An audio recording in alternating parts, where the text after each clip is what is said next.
accident, one thing leads to another. Your injury leads to treatment. Treatment leads to hospital bills. Bills lead to debt. Debt leads to stress. The advocates can help relieve that stress. Having an advocate attorney on your side leads to faster resolutions, fair outcomes, and a peaceful recovery for you. You deserve an advocate. Take it to Pena. Allar, sideline. Oh, it's picked! Dylan Finebomb calls game. That's a walk-off, whiteout winner for the Ducks.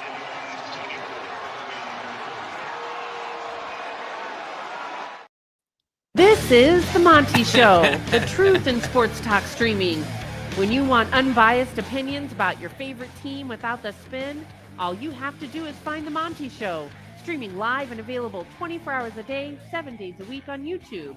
And now, here's Monty. Hey, The Monty Show, live on Monday, September 29th, 2025. As always, we are presented by The Advocates, theadvocates.com, the best injury attorneys in the business. And I can only tell you so many times, folks, when you're Drew Allar and you've completely injured your football team, they're all calling the Advocates because the Advocates are the best injury attorneys in the business.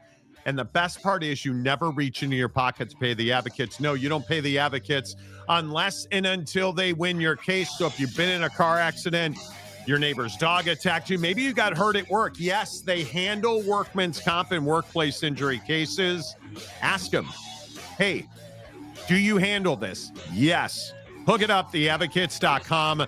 24/7, 365. That means you never talk to a chatbot. You get a live attorney when you need them, where you need them, how you need them at theadvocates.com. Jake was all excited to play the Drew Allar choke job against Oregon. And I can't say I was not excited to play that bite because, well, yeah, I feel like there is vindication in this weekend. And again, you guys know, as your humble host, I'm not the one that's always looking to tell you I was right, even though you know I am right all the time. Congratulations, but that's bullshit. No, it's not. No, it's not.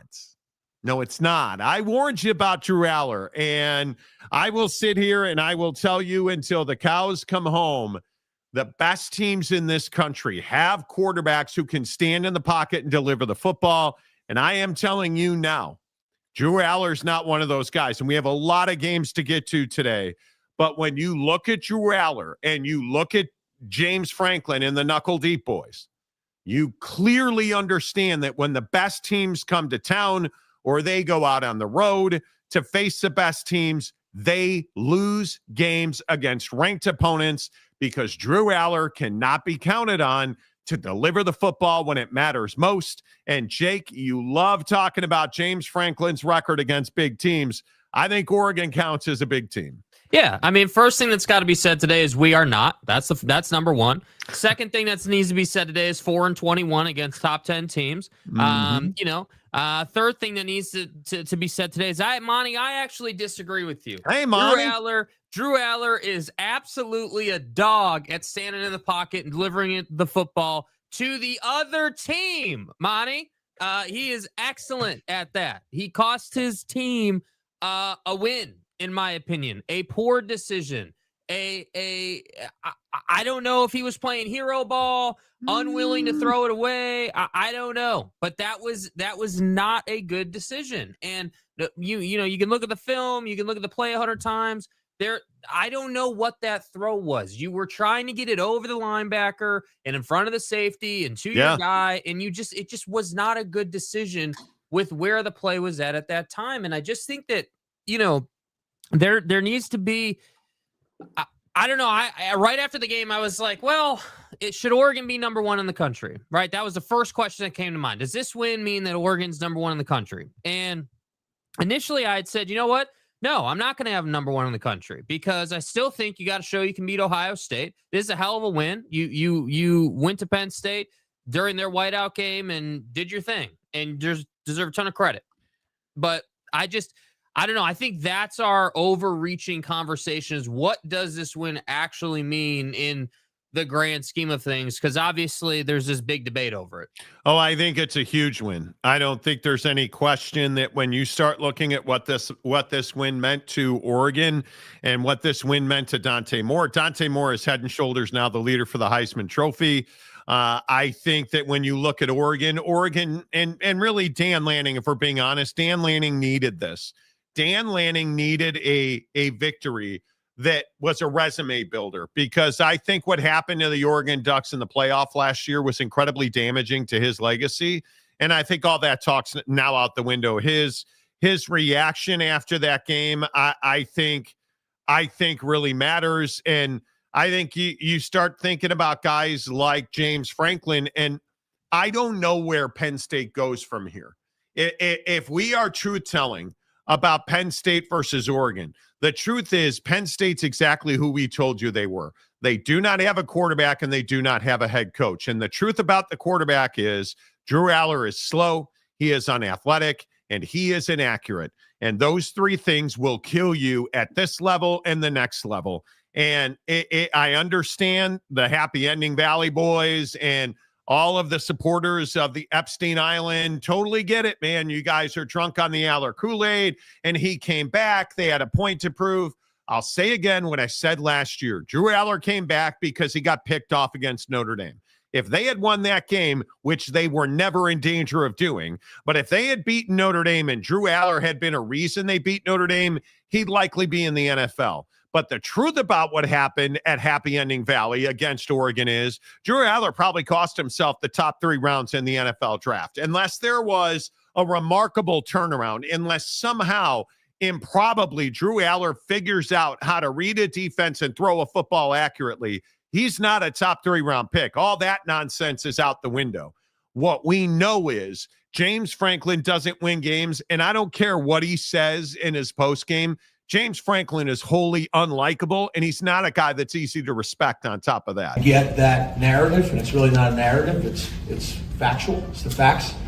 I get it, but I try to look at the entire picture and what we've been able to do here. But at the end of the day, we got to find a way to win those games. I totally get it, and I take ownership, and I take responsibility. At the end of the day, I wanted that for those kids in that locker room. I wanted that for those kids in that locker room. How hard they work, how much they sacrifice, and we had our opportunities. But yeah, I take responsibility. Oh, he takes responsibility. Why don't you do something to win the game? Why don't you make your quarterback a better quarterback? Why don't you make that defensive line something that it was, I don't know, last year when you had an actual game wrecker on the defensive line?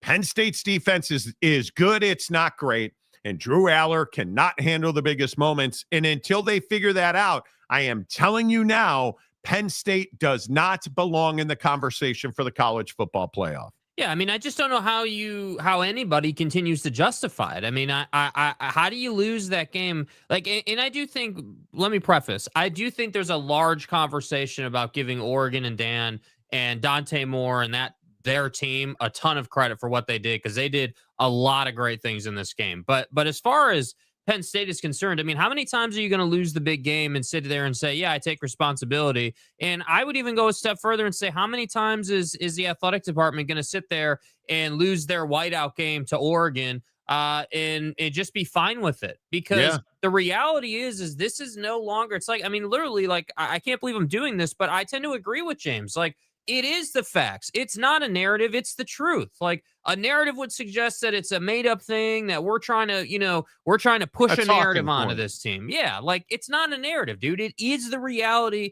of the situation. And so, I mean, a narrative would be saying that Drew Allar is a top 5 pick in the NFL draft, which is just not true. And everyone, I watched the entire game front to back. As soon as he threw that touchdown late in the game, the 35, 40-yard pass into the end zone, everyone's like, oh, there's Drew Allar. We've been waiting for this the whole game. And then he promptly gives the game away there at the end. So it's just more of the same. And again, we talk so much on the show about, hey, well, how does the Big Ten stack up against the SEC? Like, it's Michigan, it's Penn State, it's Oregon, it's supposed to be SC, it's supposed to be Washington, it's the. Well, really, it's the, and it's Oregon, and sometimes it's Michigan. Because while Penn State gets to the CFP, they're never actually a threat to do anything with it. And I'm not sure they should even be going this year after that. Yeah, and then on the flip side, I think this was a huge moment for Dan Lanning. We talked about it on the show last week. I think Dan Lanning needed this moment. I think there were real questions about his ability to go on the road and win a big game. I think the absolute failure of the playoffs last year was looming large over his resume. But here's the problem for Oregon. I don't think he can have it both ways. Oregon made a lot of mistakes in this game defensively. A lot. Their tackling was not great. I think schematically they were pretty solid, but you had a lot of situations where linebackers were over-aggressive, overrunning a cutback, and you saw Penn State try to take advantage of that on the ground. While I think this was a huge win for Dante Moore, I think it was a huge win for Dan Lanning. I don't think this means that Oregon's the best team in the country. I certainly don't get down on that narrative. I think they are one of.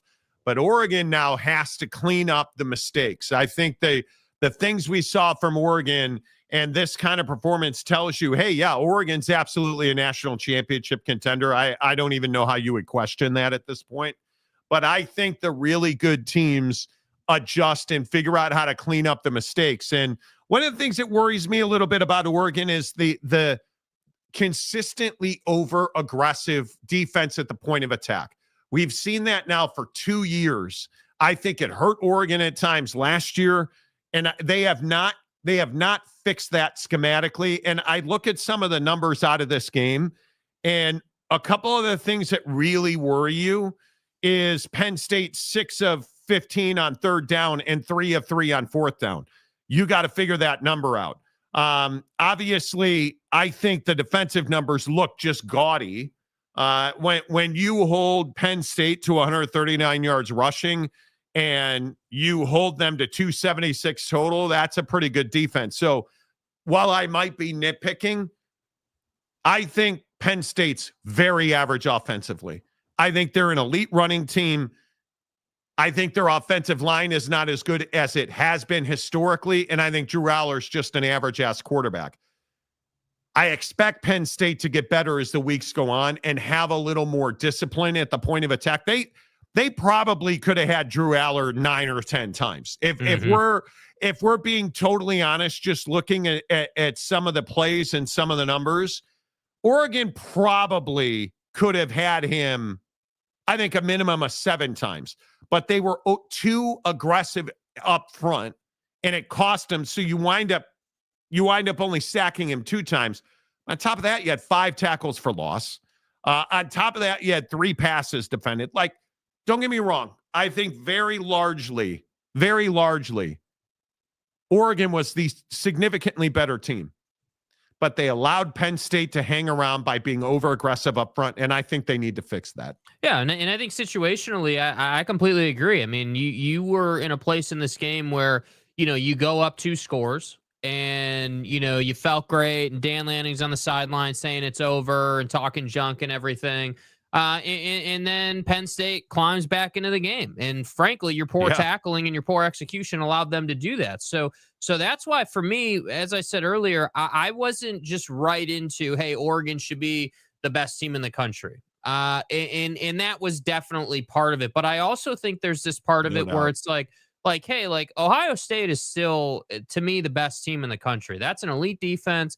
Really good offense. You need to show that you can not only beat Penn State, but you can beat Ohio State. And that's why, for me, if it was my AP, I'd have them number 2. But, I think that this is obviously a good win for the program. Obviously a huge momentum builder. Obviously, and I'll back it up on Thursday. I said, if you go in and you win this game, I will give Dante Moore his flowers, and I'm giving him his flowers, man. He played well, did what he needed to do. Why did you fight me on it? Why did you fight me on? Are you humiliated? Are you humiliated and embarrassed by your lack of living in Eugene now? Are you humiliated by your lack of respect for my goddamn quarterback? Well, like, I you? mean, I don't know what CJ Carr has to do with this, but I mean, I don't want to talk about CJ Carr in the moment. But I do want to I don't talk know about what nail painter guy has to do with this. Then nail painter guy, nail painter guy. Okay, what I think nail painter guy has to do with this is, I think when you look at Dante Moore, I think he's been the most explosive quarterback in college football all year. I don't know how many more weeks I'll have to sit up here and have Jakey tell me, oh, dude, no, you're a dumb fat ass. Well, because I'm telling you, I'm not dumb. I'm not dumb. I might be fat, but I'm not dumb. I'm telling you, he's been the most explosive quarterback in all of college football. And I think he continued that. And just looking at some of the numbers that he put up, and you start to understand Dante Moore as a passer in this game, I think made very few mistakes. And really, there were only 2 throws where he really put the ball in jeopardy. And his receivers really, I thought, did a great job of preventing the interception. Mm-hmm. And I look at the way that Kenyon Sadiq, I think Kenyon Sadiq and Dante Moore have that thing where Sadiq just knows where to go, when they just are in sync. And I think Kenyon Sadiq might be the most important offensive player after Dante Moore for Oregon, because I think when he's ready and available, he dominates. Mm-hmm. Yeah, and I think that I agree that the wide receivers made plays, no question about it. I mean that one in the fourth quarter, 5 yards down the field over the middle, was going to go right to the Penn State guy, and your wide receiver makes that catch in bucket style. Yes. Diving. I mean, that's just a hell of a play. And I also think too, like, coming into this game, the narrative was that Penn State was bigger and physical and Drew Allar size and the O-line and the D-line. And quite frankly, there were times in this game where you just pushed them around and were running for 6-7 yards a carry at one point. Now, that didn't last the whole game, obviously, but there were just times when you leaned on them and they leaned back. But I don't know, man. I think that, we talk all the time about like head coaches and their intangibles, and their teams reflect their will. And I just think that this team has the ability to say, hey, we're in a tough spot, but we don't have any doubt. Like, we're just going to keep playing the game. We're not going to let our emotions, pull us one way or the other, because it would have been really easy. And I agree with people saying, like, dude, if this wasn't Oregon that Penn State was playing, they probably win that game. Like, you probably win this game if you were facing lesser competition. So I think I want to see, I want the Oregon-Ohio State matchup at some point. That's the matchup I want, and I would love to see that who comes out on top with that one. But I'll give you your flowers. I'll give Dante his flowers. He's definitely number 1 in Heisman now. He deserves a ton of credit for the way he played in this game. And my only hesitation last week was that you just hadn't done it against a team as good as Penn State. You had done it against a bunch of average-ass football teams that no one really respects. So now that you've done it against Penn State at their place, I think there's no question. Well, and the last thing I'll say is this is one of the most difficult 2-game stretches if all things remain equal, because now you're on a bye week and then you host Indiana. So we're gonna see who Indiana is, and we're gonna see who Oregon is. Look at that, Eric Wasikowski. I have one of the most uncomfortable chairs I've ever sat in my entire life. I hope people understand that. I just couldn't sit like that anymore. Eric Wasikowski, the newest member. Next comment of the Marty. What do you mean? Like, we can't celebrate? I mean, no, I'm not paying any time to Michigan fans today. This is an Oregon show, bro. We're an Oregon show now. This is an Oregon show now. Yeah, this is an Oregon show now. Yeah. Eric, always good to see you. Sorry about the Tigers. I mean, I don't. Best team in baseball, Monty. I don't even know how you explain the fact that the Tigers now are on the road, aren't they? And they're the morning game, I think, tomorrow. They're the early game. Could be wrong, but I'm pretty sure they're the early game against the Gardos in Cleveland. And you need Tarek Skubal to show up, like, and have a gamer, dude. Have a gamer. Signature performance. You need to set the tone. Yeah, not everybody can be the Cubs and have the entire series at Wrigley Field. It is what it is. Hey, Tone. Oregon and Penn State was the 4th highest attending game in the history of the sport. Yeah, and I thought it was absolutely gangster that Oregon rolls out with the first possession of the game, and they're playing Mo Bamba, and they're trying to, do what they did to Michigan and J.J. McCarthy's average ass, and Oregon didn't have any problems. Oregon didn't have a false start. Oregon didn't need to call timeout. Oregon just ran the football. Oregon passed the football, and everything was fine. So, is it me, or is there a real J.J. McCarthy, Drew Allar comparison?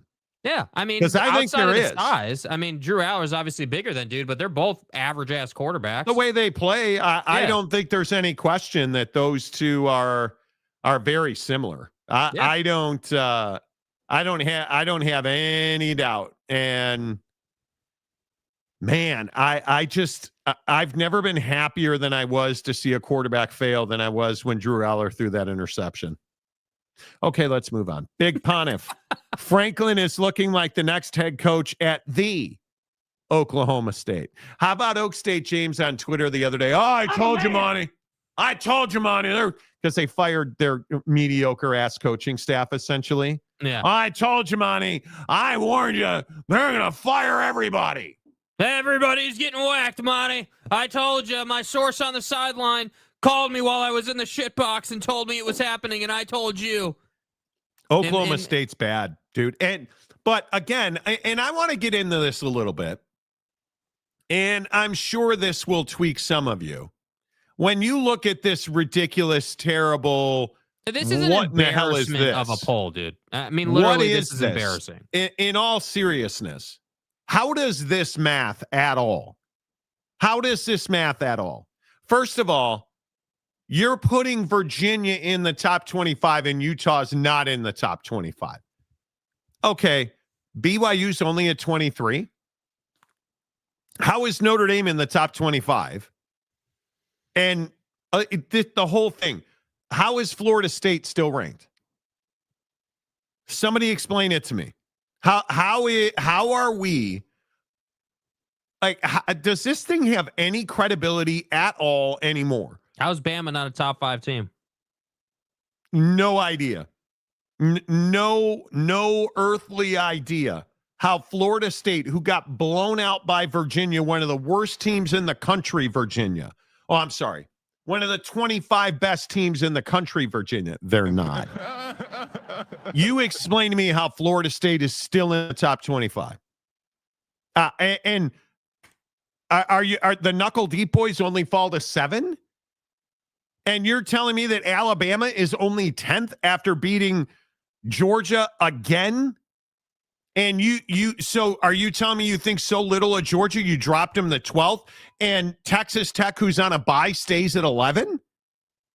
This poll makes no sense. I will just continue to say the people who vote in the AP poll clearly do not watch college football. No, it's a travesty. There's just no way.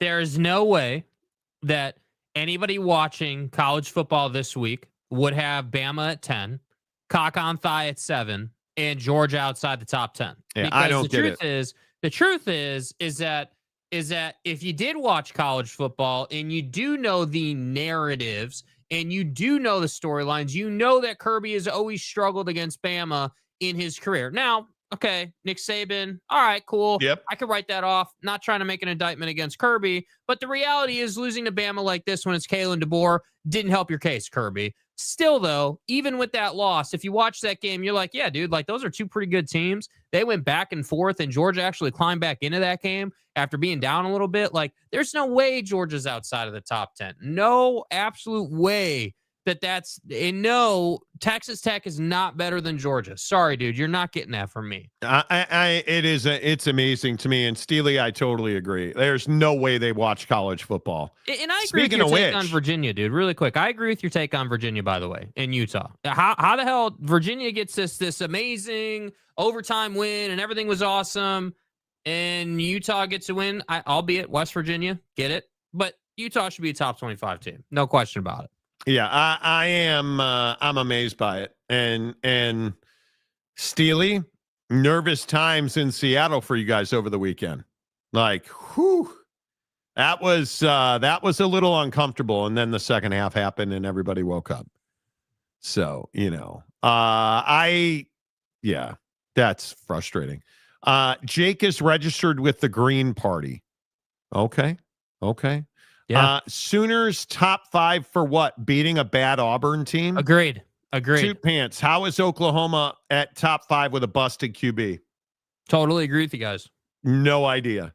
Bama has a bad loss. 10th is about right. But is it about a bad loss or is it about the 25 best teams in the country? Because I don't care what anybody says. And I don't know that I'm calling Florida State a bad loss. Florida State has a bad loss, but that's the season opener, and it's a blue blood versus a blue blood. Somebody was going to win and lose. But you absolutely crushed Wisconsin, and then I'm telling you, you look at the way that Ty Simpson's playing, and I think it's one of the most under talked about stories in college football, how good Ty Simpson is. Mm-hmm. And we can sit here and we can, make babies over Dante Moore winning the Heisman or whatever it is you want to fantasize about. I am telling you that Ty Simpson is playing really good football. I cannot be the only one who's noticing he's standing in the pocket and reading defenses. No more panic rollouts. He's actually in the pocket, sliding up, like what they call climbing the pocket now. Like Ty Simpson's actually playing the position, and there are probably not 5 better quarterbacks in the country than him this past weekend. No, he's playing that well. Yeah, I mean, I would completely agree with that.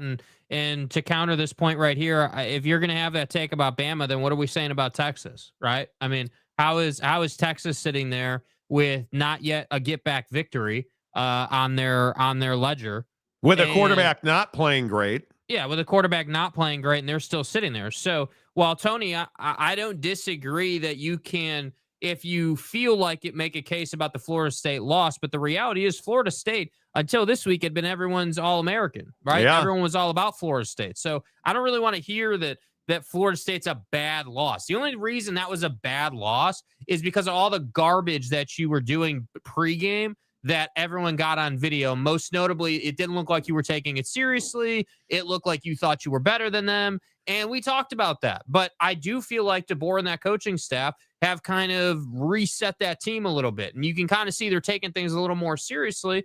And so that's why I just say, I just think that it's really unfortunate that the AP poll has the power it has. And I know everyone say, oh, it doesn't matter, Monty. It doesn't matter. It does matter. Poll. It absolutely does matter, dude. It absolutely positively does matter, because the reality is if you're a top 5 team all year in the AP poll, you have nothing to worry about. You're in. Like, you're good.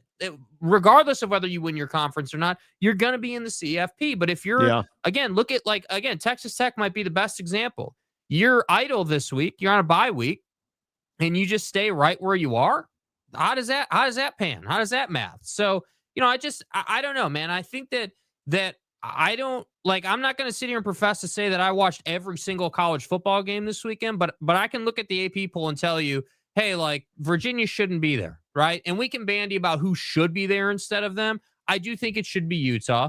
The ASU being at 25, I also think is a bad ranking. Which is wild. I just don't know how you have them there, right? And then of course, then I have to graduate to, okay, well, how did we put Ole Miss all the way up at number 4 and LSU is all the way down at 13? It's just too drastic of a swing, in my opinion. Yeah, I think I think I could go on about Utah. You made your bed here, right? There's a lot of questions about your program, but that they're ranked behind South Florida is ridiculous to me.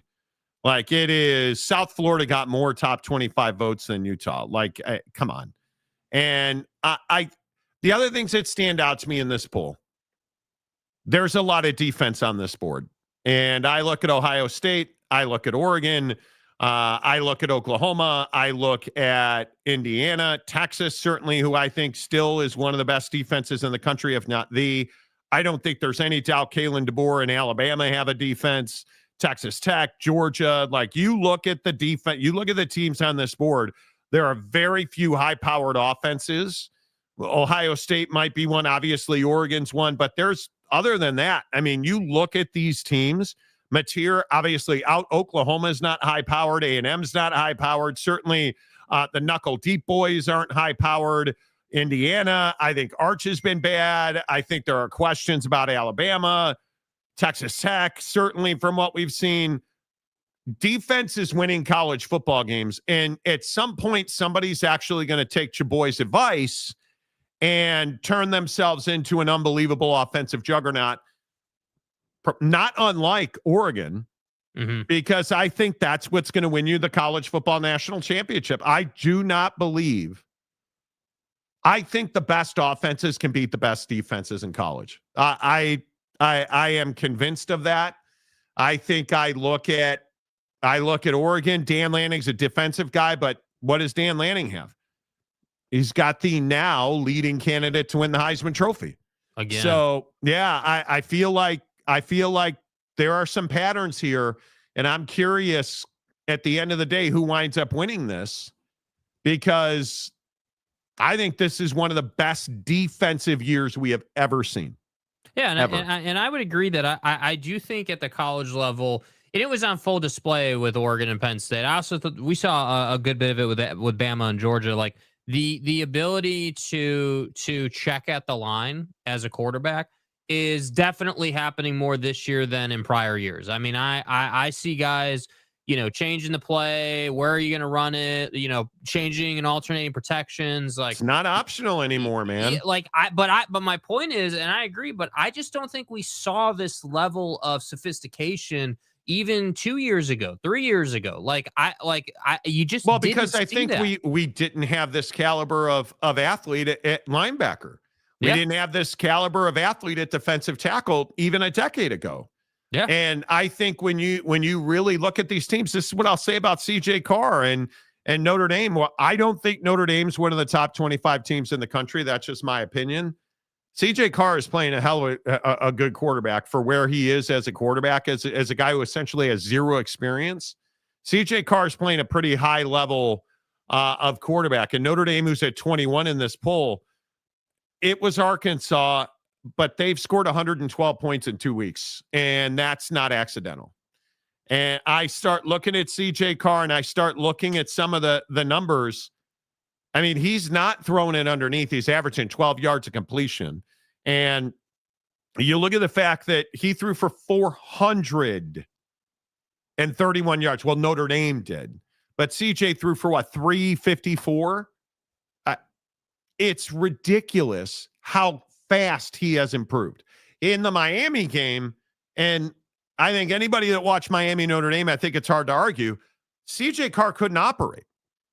Like, it's the same thing with Ty Simpson. These quarterbacks now, I think, are getting such good coaching outside of their coaching staffs, outside of their team's ecosystem, that they are growing very quickly. And I think Ty Simpson, to go back to Alabama, I think Ty Simpson played some of the best quarterback I've seen. I'm going to say, I guess I'm going to stretch my throat for CJ or for Dante Moore, because I thought nobody played better quarterback than he did this weekend. Sucking a ding dong. Hey, it is what it is, guy. I just think Dante Moore played incredible quarterback. I'm telling you, CJ Carr and Ty Simpson climbing the pockets, reading the defenses, and these are kids that are inexperienced. Those guys are playing very high level quarterback. And then you have Ole Miss derailing Brian Kelly and LSU. And I don't know how LSU recovers from this, because your defense is not as good as we thought it was going to be. I don't think there's any question that we thought, most people thought, hey, LSU is going to have one of the best defenses in the country. And I just don't think that's the case anymore. I think when we look at what we saw at LSU this week and the numbers and notes that I took on that game, LSU, their defense has some questions to ask. Now, to answer. Now, Ole Miss only scored 24 points. But Trinidad Chambliss tortured LSU. And when you throw for 314, a touchdown and a pick, and you run for 71 yards and you average 5 yards a carry, that's torturing a defense, Jake. Yeah, I mean, I think I would completely agree with that. And I think the thing that stands out is what you were just mentioning, that you know, Trinidad throwing only for one touchdown, you know, and Ole Miss running 2 of them in against that defense. That's the thing that stands out to me, is like, dude, like at some point LSU's got to get it together, and just get control of these games a little bit. I mean, if you look at, again, I know it's the numbers, so if you didn't watch the game, I get it, but like, dude, you're looking at the numbers, and in the second quarter is really where I feel like Ole Miss built the belief they could win this game, because you know, you shut out LSU in the second quarter, you put up 2 touchdowns in that quarter, and you're like, damn, dude, like we just shut them out and took control of this game going to the half, you know, and the hard part was, I believe, I might be wrong, but I believe you also got the ball back to start the second half. So you did what we see all the time in football, where you chain several possessions together throughout the game and you kind of take control. And it's this whole dynamic of, hey, hey, we're LSU, you know, we have Nussmeier, we've got talent, but we're just struggling to win games that we should win. Cause that to me is what's hard to get away from here. Like, we can talk about their defense. We can talk about the offense. I agree. 19 points against Ole Miss. Like, what are we doing? Like, that's just unacceptable. It's got to be 27 to 30 points a week for LSU, in my opinion. If you want to win regularly, that's the standard in college football. 27 to 30, you're a great offense. You are going to win with regularity. But 19, less than 20 on the road, I don't care what kind of defense you have, you're probably not winning that game in the SEC. Some controversy, Jake. First of all, they say that the swap went poorly. So there you go. Okay, we've reshuffled the deck. I feel like I want to lean this way now when we do that. Reshuffled you the guys deck. Got all pissy when I was on this side. I thought everybody got all upset when you know, like, because it used to be the other way. So you guys need to make up your mind, you know. Like, well, you used to be the other way, Jake, but now you're the way you are because you moved to the PNW, and I'm just like, okay, right. You know, I can smell it from here. You know. What? Wait a minute. Joey B, 35-minute mark of the show. Window swap. Monty now right. Jake now left. Okay. Spinner bait. I know Illinois got plastered by Indiana, but Illinois is still a good team. Not elite, but still better than most. I think Illinois beats USC this weekend. And again, another game that I watched a good bit of. And I'm just telling you, I don't know how to put my finger on what Illinois is, but good is not what I would call it. I am remarkably underwhelmed by Illinois as a program. I like Altmaier. I think he's a good quarterback. I think you don't have one running back, which is always in the Big Ten. You need somebody that can be a number one, and then you need somebody who can run behind him because it's so physical. But I don't know that you have that. I think Colin Dixon's a really good wide receiver. I think you have some guys there, but how did you give up 32 points, and how did you get your ass kicked in the second half? Because that's what I can't understand. I think we all know Lincoln doesn't have a defense. I think we all understand that. To give up 32 when you held them to 10 in the first half. And listen, I also think that Jade Mayava is a hell of a quarterback. I think USC's problems are defensive, not offensive. But I am telling you that Illinois is just okay. And Lincoln Riley's offenses are elite. And this offense is no different. It is elite. They can't play defense. Oh, David, this is not a conversation you want to have. I wondered what a horned frog choking sounded like. Now I know how completely disappointing. And we've talked a lot about TCU on this program, right? We've talked about Spike Dykes' kid. I've told you that I think their offense has some uncomfortable moments. I'm going to tell you right now that Josh Hoover, now I'm starting to understand why Josh Hoover isn't getting respect, because he hasn't earned it. Josh Hoover cost, in my opinion, I think Josh Hoover cost TCU this game. And listen, Arizona State's good. It's on the road. Sam Leavitt had a nice night. Totally understand it. Josh Hoover was horrendously bad. And if this is who this team's going to be, where Josh Hoover puts up 9,000 yards a game against shitty teams and then cannot throw a ball in time and space against somebody like ASU who's well coached and ready, just hang him up now. Go find Haas Hengy and screw a new foot on that guy and let him play quarterback. Because I am telling you now, and I feel like we're going to have this conversation all year long about the Big 12. The Big 12 just continues to be right on brand, which is some pretty goddamn mediocre football. Consistent as hell, dude. And it's really frustrating. Yeah. And Josh Hoover completely let this team down against Arizona State. Yeah, I mean, I just think that fourth quarter is a complete choke job by the whole team. And Josh Hoover has a lot of responsibility. There's no question about it. But you're up 24-17 going to the fourth, and you lose 27-24. Sorry, is that on the quarterback on his own? Yeah, he bears a lot of responsibility, no doubt. But it's completely just an unacceptable loss. And everyone, and again, I can appreciate this. It's Kenny, it's the Sun Devils. I get it. It's a nice story. Everyone wants to just gravitate to, oh my God, Sam Leavitt, Kenny, how do you guys figure out a way to edge this one out, dude? Okay, I get that. Edging's an interesting word. Yeah, but the Big 12 continues to figure out a way to mess it up. And I love Kenny. I love ASU. This is not on them. This is on TCU playing bad football after bad football for an entire quarter to throw away a win.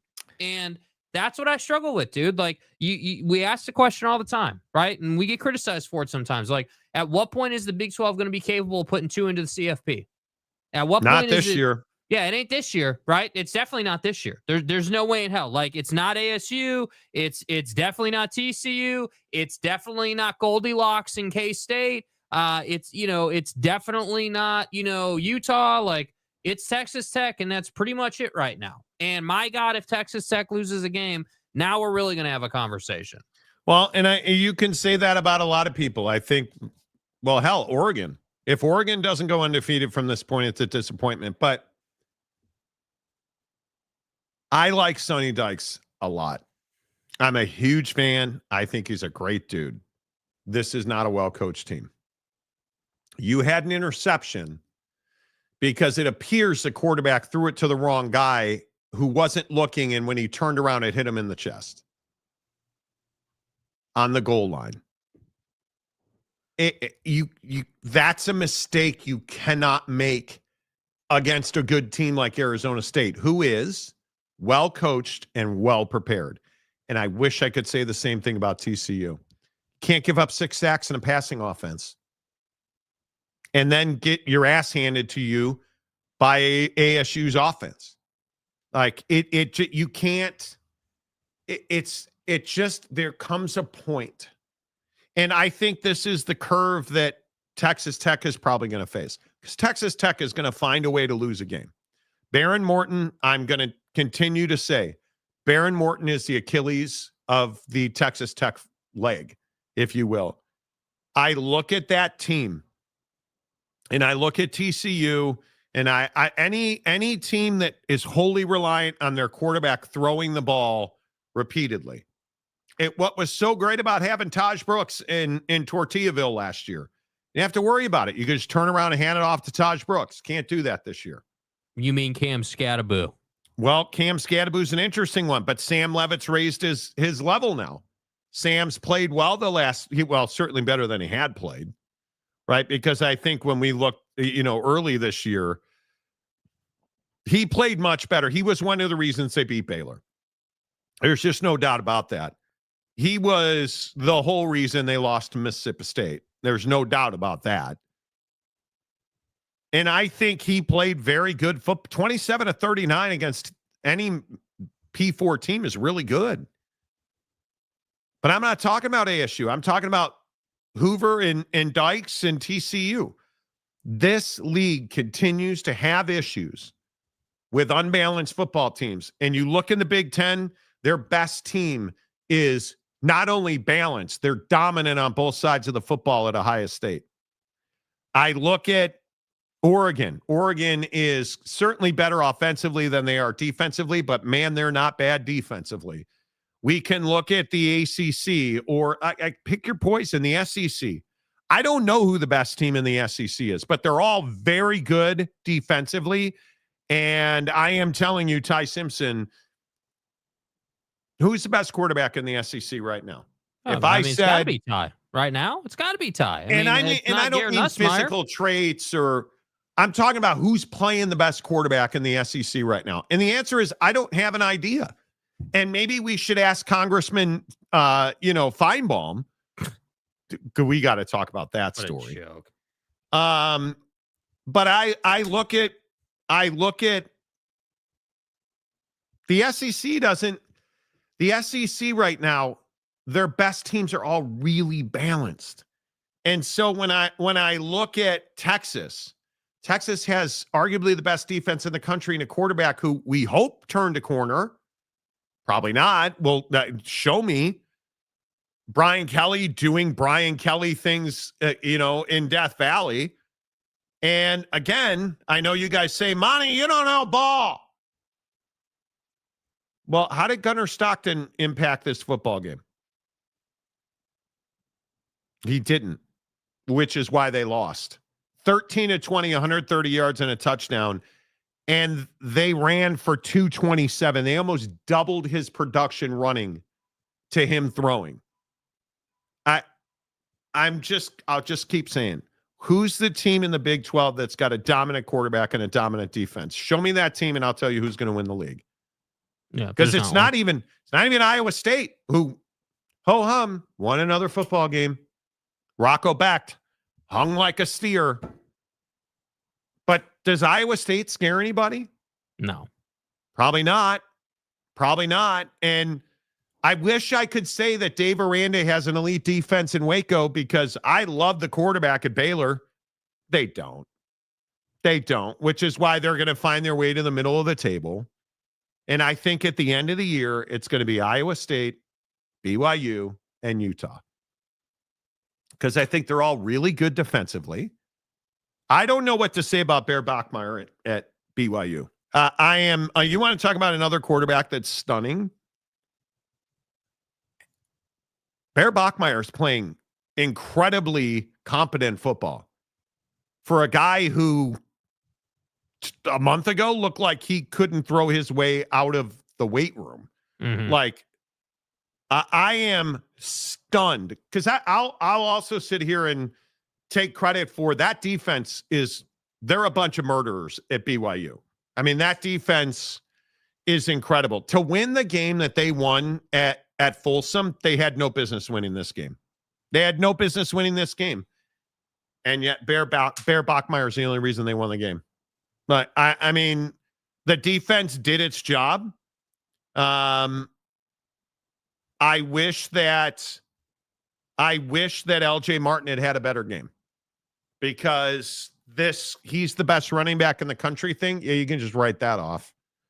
You don't go 15 for 58 and no scores and almost get doubled up by your quarterback running the football.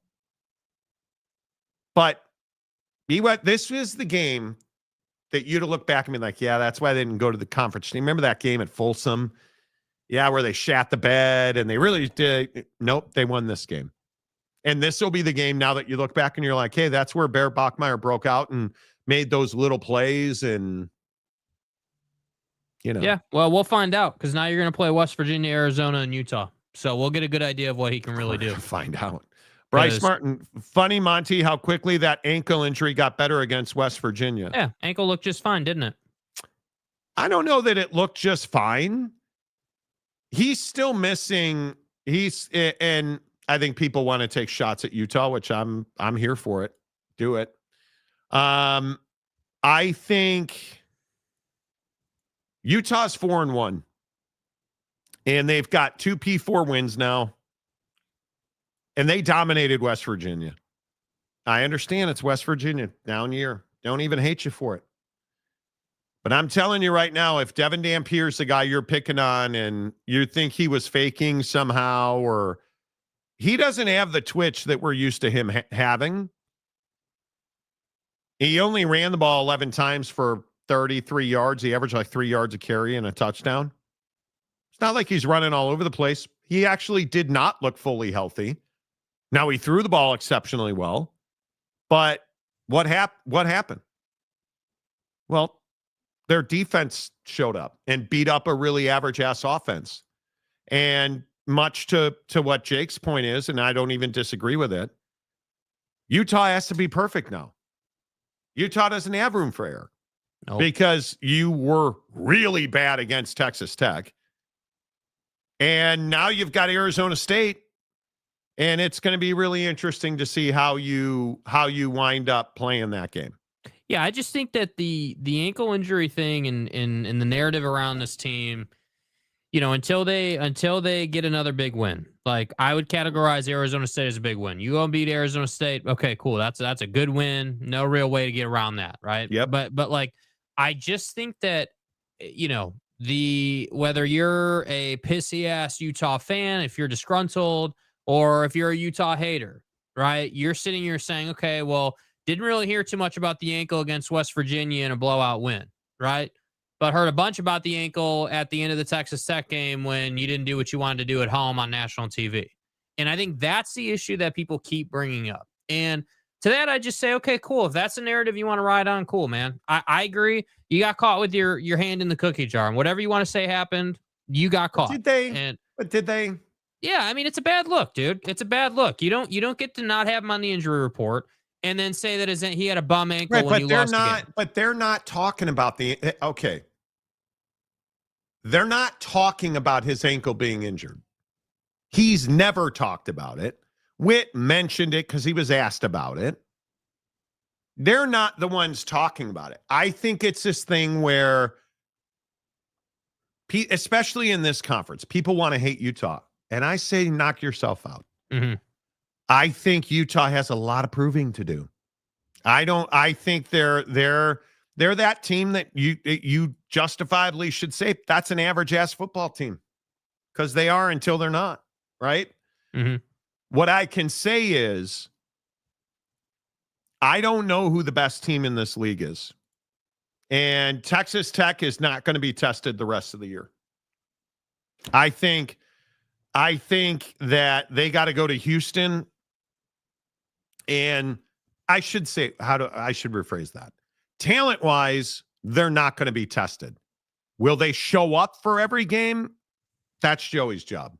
Will they be ready for every game? That's Joey's job.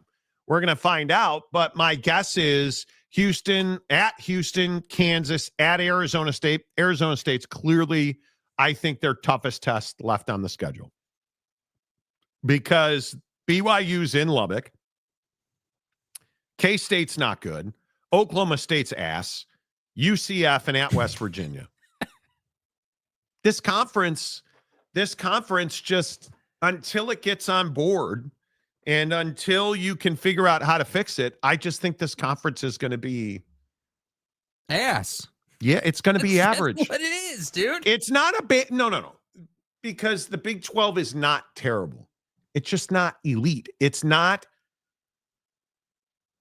The facts of the matter are nobody's the SEC. Nobody. Mm-hmm. The Big 10 is a puddle. Like, it is less deep than a puddle. The ACC and the Big 12 don't even have water in the hole at this point, because Florida State can't get out of their own way, and God's favorite team, with Dabo, can't again, another quarterback who everybody told me was going to win the Heisman. Turns out he's average ass as well. Like, the ACC and the Big 12 just are not there yet. And I don't know that they'll ever be. What I know is the SEC has the most talent and the best coaching on aggregate. Now, I think Ryan Day probably is the best coach in the country, is what it is. But how many good teams are in the Big Ten? 3? Maybe. And it's right now it's Ohio State by a lot, and then Oregon. Who else in the Big Ten really scares you? Are you really worried about Indiana? I'm not. Well, I think I'm not impressed by an Illinois win. Sorry. But if you're comparing these two, isn't the question like, all right, if you took, let's just say Texas Tech, right now they're top class in the Big 12, let's just say. Right, if you took Texas Tech and put them up against Indiana, are we confident that they actually win that game, even if it is in Lubbock? Like, well, I mean, no, I'm not. No, I'm not. I think Indiana's defense would probably snack on Baron Morton's intestines at the half. Yeah. That's my guess. But what do I know? I'm just little old Monty. So we'll see. Big Pontiff. The issue I have is that the offense is harder to install than the defense, in my opinion. With the constant churn of players due to NIL, offense is lagging way behind the defense. Which theoretically should be mitigated on some level with the new portal rules. I mean, well, good programs do not churn quarterbacks. Good programs do not. Like, it's what I say about Florida State, and Florida State fans get all pissy. But what happened? You don't turn over your entire coaching staff and be like, okay, we're here to win. How'd that work out at Okie Light? How'd that work out at Florida State? That's where the continuity issues are. That's why Michigan is ass, because you have a freshman quarterback who's getting terrible coaching. You just look across. Well, I mean, look at Ty Simpson's story, right? I mean, he's the perfect example of what you're talking about, right? Sat behind guys for 2-3 years and now is in and doing his thing. Yeah. I have the most uncomfortable chair. Like, it might be. Is there other options? Is there other options? Not really. Not really. I am in a temporary spot, right? And this chair is just horrendous. Like, it is the most uncomfortable. And I'm even sitting on a pillow, and my sit bones are like, hey, fat ass, can we lose some weight? Like, damn. It is. Yeah, it's wildly uncomfortable. You might need to go get like a bar stool tonight or something, or some kind of, I something. Don't know. I need something that's got something for something. Yeah, some kind of padding and stuff. Yeah. Yeah, I don't know. I'll figure something out. But anyway, so my point is, we can sit here and have conversations about offenses. I just think there's a lot of bad football being played.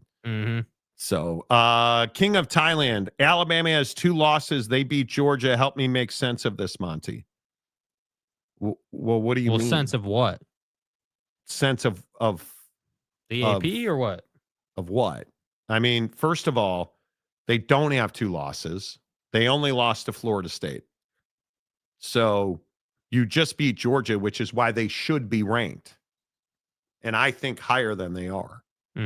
Highly unlikely Texas Tech to the Big Ten.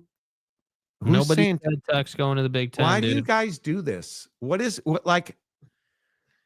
Oh my God. You guys make my head hurt. Where does stuff like this come from? Where does that even come from? Duck season. Oh, this ought to be fun. Texas Tech will win the Big 12. See, this is what you do, duck season. You come in here with wild predictions and you're never right. Guy, it is September 29th. We have no idea who's going to win the Big 10, the Big 12, the ACC, the SEC. And the thing that people don't understand is Texas Tech has a quarterback debate. Half that room does not believe in Baron Morton, who I'll just continue to tell you over and over and over again. Baron Morton doesn't go on the road against ranked teams and win games. Now, they win games on the road against ranked teams. Baron Morton doesn't perform in those games. He doesn't carry football teams. Which, again, we saw against Utah. Until he does that, they're not going to win anything. That's just my opinion. And, the only right-wing Duck fan, Duck season making me look bad. Duck season's doubt. all right. Duck season's all right. Steely says, read Wasikowski's comment. Why would I read his comment about, again, another guy who makes wild predict? Bryce Underwood's going to win the Heisman. Okay. How's that working out? Oh God, stadium. TCU fan James. Indiana looks better now. No, they don't actually look better than they were. This is exactly what Indiana was last year. This is exactly what they were last year. Yeah. This year they have Michigan State, Oregon, Wisconsin, and Penn State. If they can win 3 of those 4, they could get to the playoff. They were in the playoff last year. They don't need to get to the playoff. They need to win the Big Ten. That's the bar. Are they better offensively? Sure. But is beating Illinois at home? Because all of a sudden Illinois is Jeff George back at Illinois in his prime? Like all of a sudden Illinois is this great win for Indiana. Since when?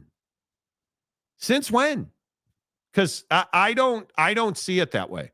I truly do not see. And James, let's have the discussion. I don't see in any way, shape, or form that Indiana's a national championship contender. Let's talk about it in 30 seconds after this from the Advocates.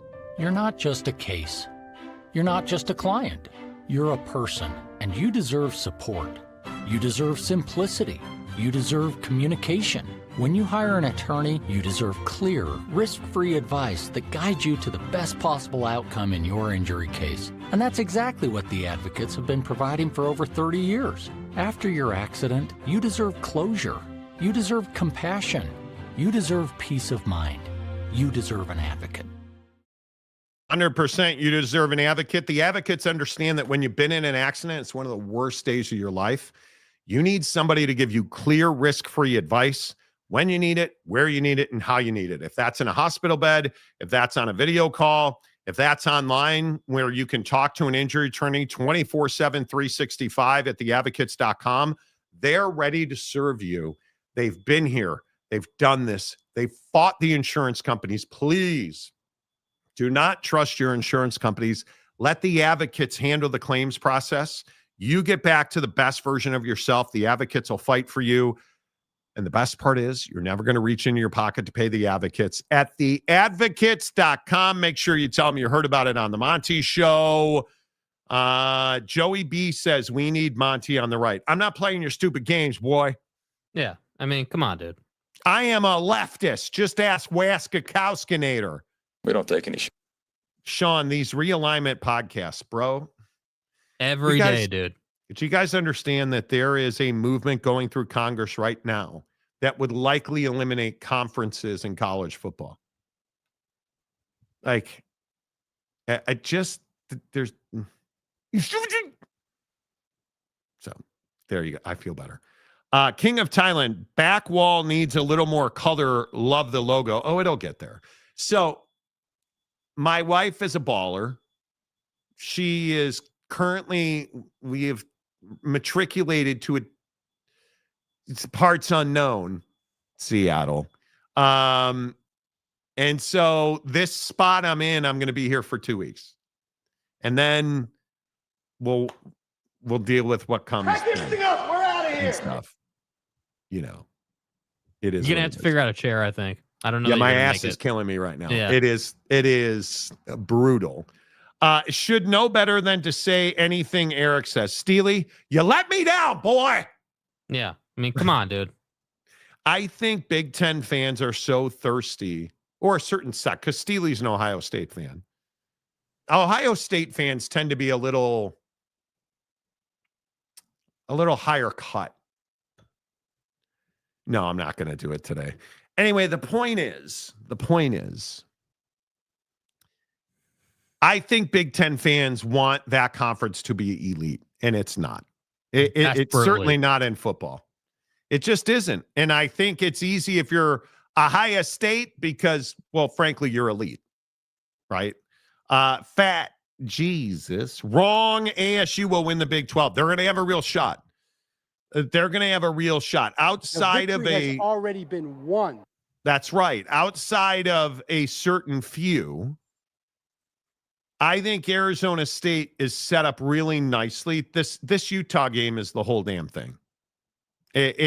Because after that, it's Texas Tech in Tempe, Houston at Iowa State, West Virginia at Colorado, Arizona. I think they're better than everybody but Utah on the road. Stylistically. We'll see how that plays out. I think Arizona State is a really good football team. And you guys, I think, know that I am a big knee patter of Kenny Dillingham. I believe you're the knee padding union president of Kenny's, situation. I knew today would be shitty. Dilly's my dude. I mean, I am a huge fan, and I really hope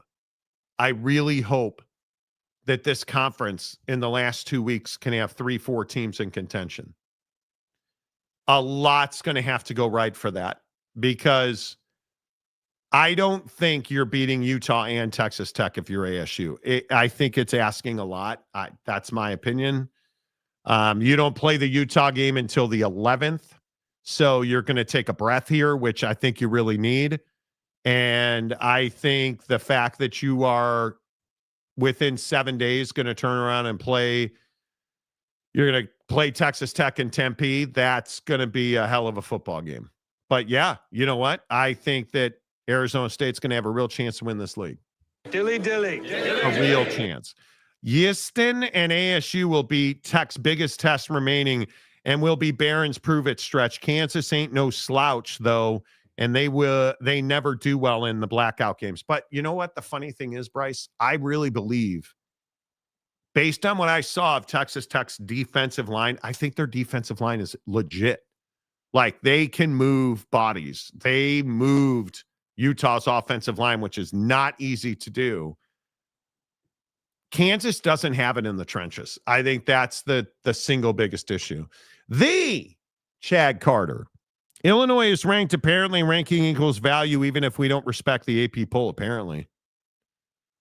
Sean, Illinois should have never been ranked 9th in the country is what happened. Totally agree with that. I totally agree with that. Toot Gundy. If teams need to be a top 10 team to be an at-large CFP, who would that be today in the Big Ten?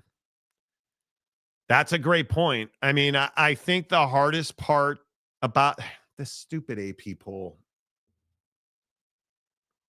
if it was the AP poll, let's say Ohio State wins the Big Ten, Oregon's an at-large bid. Miami wins the ACC. Would there be a second ACC team in right now? Super borderline. SMU's Garbo.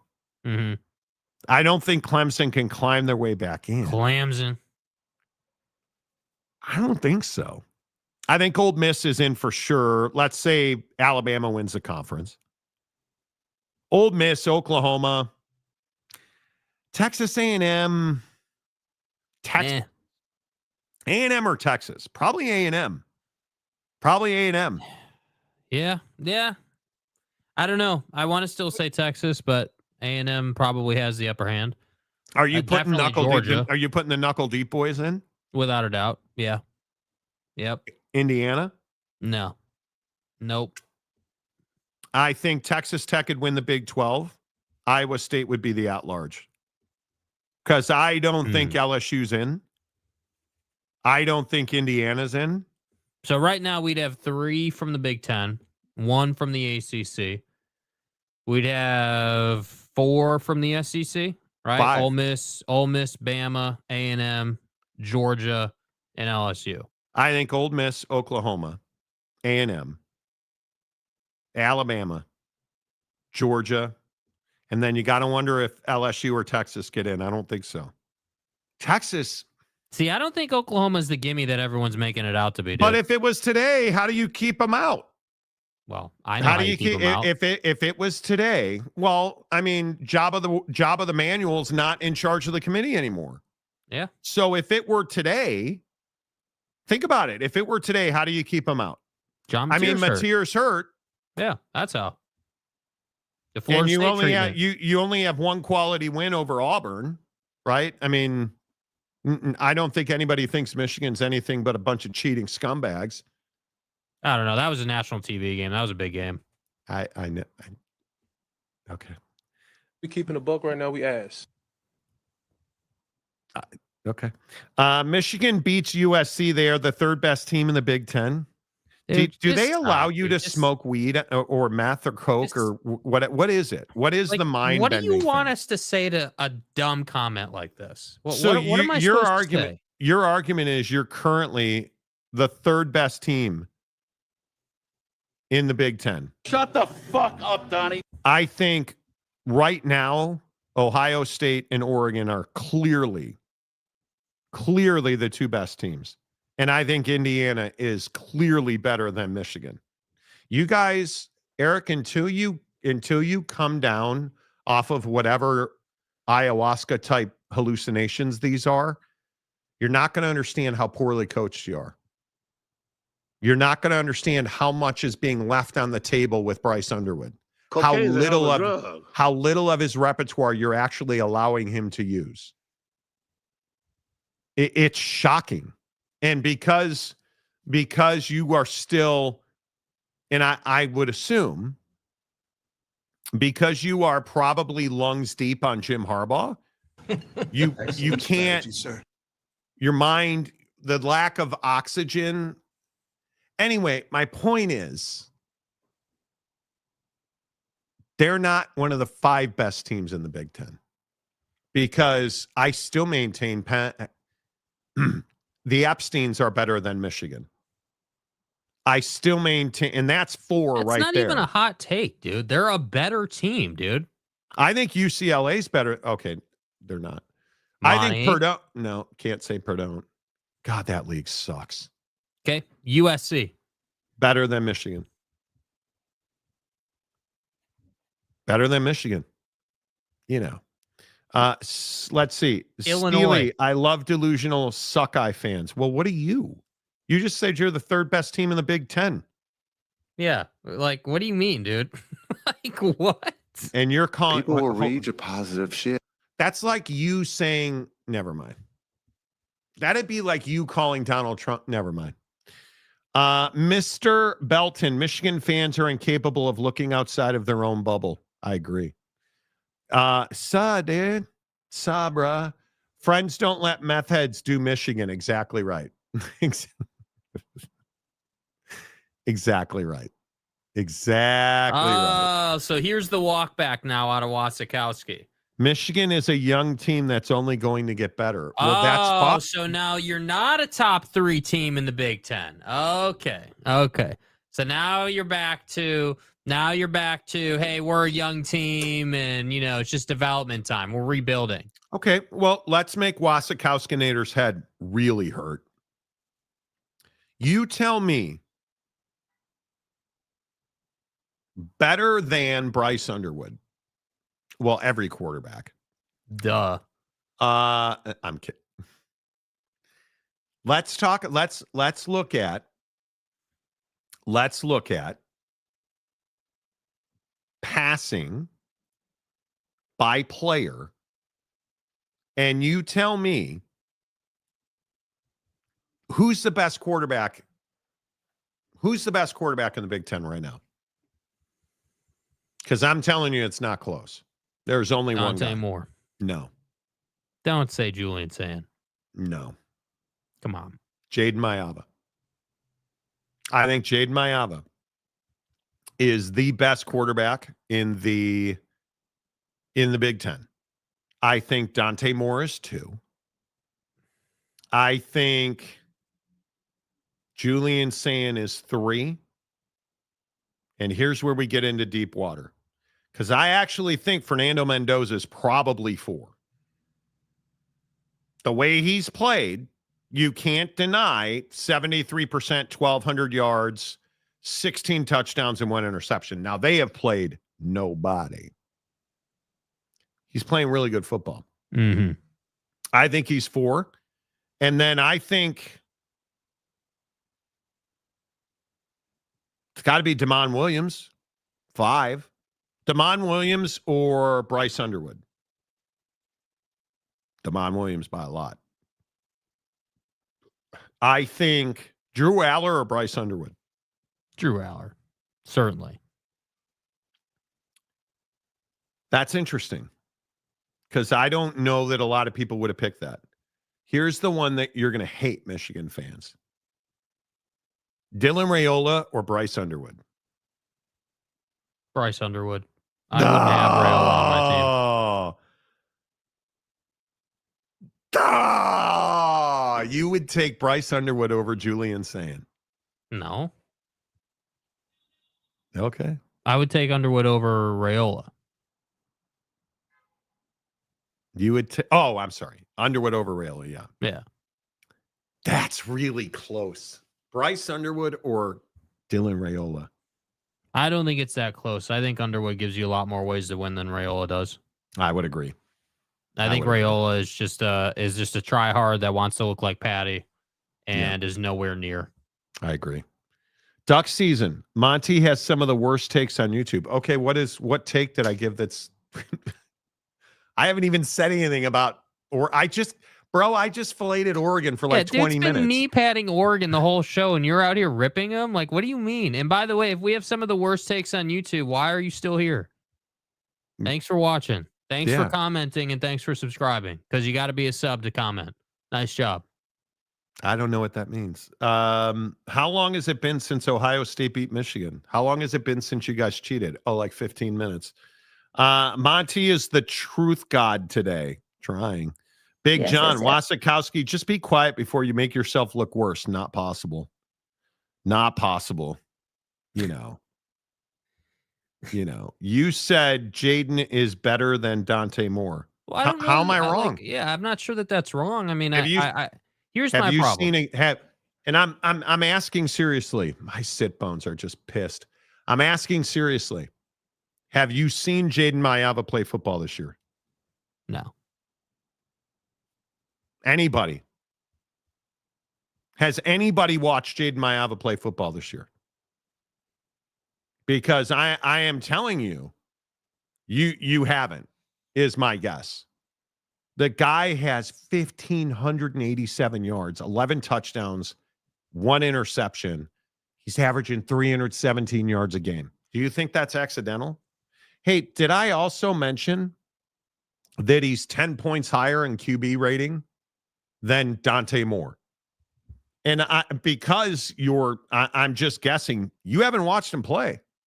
That and duck season's a troll, so that's the truth of it. Yeah. I mean, the thing for me with Mayava is this has nothing to do with skill or talent or any of that. The guy can sling it, can run it a little bit. Like, he's a great quarterback. There's no question about it. The problem is that in the time, and I'm not going to sit here and profess that I've watched every single snap because I haven't, but I have gone out of my way to watch. Like, I watched the whole first half of the Michigan State game. Like, I've watched some of his stuff on YouTube as well. And there are a lot of times where, and I don't know if this is a Lincoln problem, but their offense just gets into these kind of weird quirks sometimes where they don't quite have that momentum. But then there are other times where they're just cooking. Like, all the play calls are really good. They've got good pace. Like, and he's able to move the ball and do what he needs to do. Where does the read option go? Where does the jet sweep go? I don't know. Yeah. Like, when you just ask him to stand in the pocket, they do weird things. Mm-hmm. They do weird things. I again think Dante Moore should be number 1 in the Heisman vote. It's not a thing where I think I've sat here and said that Dante Moore is an incredible quarterback. That doesn't mean he's having a better season than Jaden Mayava. But that also doesn't mean that Jaden Mayava should be considered for the Heisman Trophy. He didn't go to Epstein Island and win a game. But when you start talking about how it is what it is. It is what it is. Let's see. Carrie Underwood is better than Bryce Underwood. Well, I don't see, know. Now, this is a good take right here. This is a really high quality conversation that you've just brought to the forefront. So good job, Chewy. It's funny. I have a reel playing on the I have a YouTube screen right here on my right, and I have a reel of all of Jaden Mayava's throws this year. Dude, if you haven't seen him play, you need to go watch because he is and the read option throws to the slant route against Illinois were dominant. Like it is. That's incredible. It's wild. Chris, to the Ohio State fans, quit running your mouth against Michigan. Oh boy, here we go. I'm a Pitt fan. I've learned anything can happen no matter who's the better team. Just look at the game last year as proof. But this is what makes college football great. Yeah, see, again, I agree with Mr. Belton, respectfully, Chris. As a Pitt fan, come on, dude. Underwood ham. But how did the West Virginia? Anything can happen. He says. The facilitator of child sexual assault had reels of young boys too, Monty. Could have been. Oh, dude. Could have been. Shut the fuck up, Donnie. Mayava is a better QB than Dante Moore. Moore's team is far better. Far better. And they actually, play defense. I was watching the SC Illinois game. It was funny. There were several snaps of the football where USC didn't have a single player on the field for defense. I thought it was weird, but. Yeah, they ran go routes and it all worked out, If Lincoln Riley could ever have a defense at SC. Anyway, all right, let's keep rolling. Is Notre Dame worthy? Because this argument really bothered me today. I heard one stupid national talking head guy today saying, Notre Dame's back. So let me understand this, because my delusional ass Notre Dame fandom doesn't let me understand this. Do you want the music or are you good? Oh, it's not a sad thing. We lost 2 straight games to open the season to Miami and Texas A&M. And now we've beaten Purdue and Arkansas. And we're back? So what's going to happen when we lose to Boise State at the stadium over the weekend? We're not going to lose that game. We don't have that game. USC, if USC had beaten Illinois, we might be having a different conversation. We don't have a game on our schedule that gets us back. Notre Dame are must. So there is no back. And I am telling you, the national media will absolutely take communion from Notre Dame. You got to get stroked. They're back, bro. Hey, Honestly, they just beat NC State. Notre Dame's back, buddy. You mark my words. If Notre Dame runs the table, gotta put them in, man. It's the Golden Domers, Monty. We don't have to put them in. Yeah, you do. No, we don't. No, we don't. What is it like as a fan of Notre Dame to be advocating for that amidst the CFP? We don't. Notre Dame is not back. We're not a contender for the college football playoff because, again, if we're using the very, very low bar, you can't tell me we're not beating anybody in the top 10 outside of the knuckle deep boys. We're not beating Texas Tech or Georgia. We'd beat LSU. You don't think you'd beat Texas Tech? I don't. Our offensive line. It's Notre Dame. Why would we have an offensive line? Yeah. I mean, 2 best running backs in the country, arguably. We don't have an offensive line. Georgia's better than Notre Dame. LSU, we'd beat LSU. Iowa State, we're better than Iowa State. We're not better than Tennessee. We're not better. Well, we are better than Vandy. Georgia Tech, I don't know. Depends. Game in Dublin, we lose. I think we're better than 17 down. We're not one of the 25 best teams in the country, though. Oh, come on. You're 2-2. Come on. Notre Dame or BYU? Notre Dame. Notre Dame or Arizona State? Notre Dame. I think that defense would really give Sam Leavitt some trouble. What defense? Arizona State might have the third best receiver in the country, because I'll also tell you, and I know nobody wants to say nice things about Alabama. Some cat named Ryan Williams. Now, he dropped. Did you guys see Ryan Williams? It's right fucking here. Dropped it. He would have gone into the end zone untouched. But It really hit me. Like, I mean, Ryan Harrison Jr., I don't even know. Like, I don't know how he dropped that. But you look at Tyson at Arizona State, that cat's a baller, dude. A baller. Legit a baller. So, dude, I'm telling you, it's gonna be remarkable. Can we argue over can we argue over Paul Finebomb for a minute? Did you guys see this story? And man. I know do we have to? That's why we have Finebomb. Damn. I don't know what to do with this. Paul Finebomb says that he is going to potentially step away from ESPN because a certain murder that happened at a Utah university, because I don't want to get shadow banned by the algorithm for saying a certain somebody's name. Did you hear? Never mind. Charlie Kirk's murder has inspired Paul Finebomb to run for Congress. And he is contemplating stepping away. You think you so let me understand this, Finebomb. You think you running for Congress is going to fix what?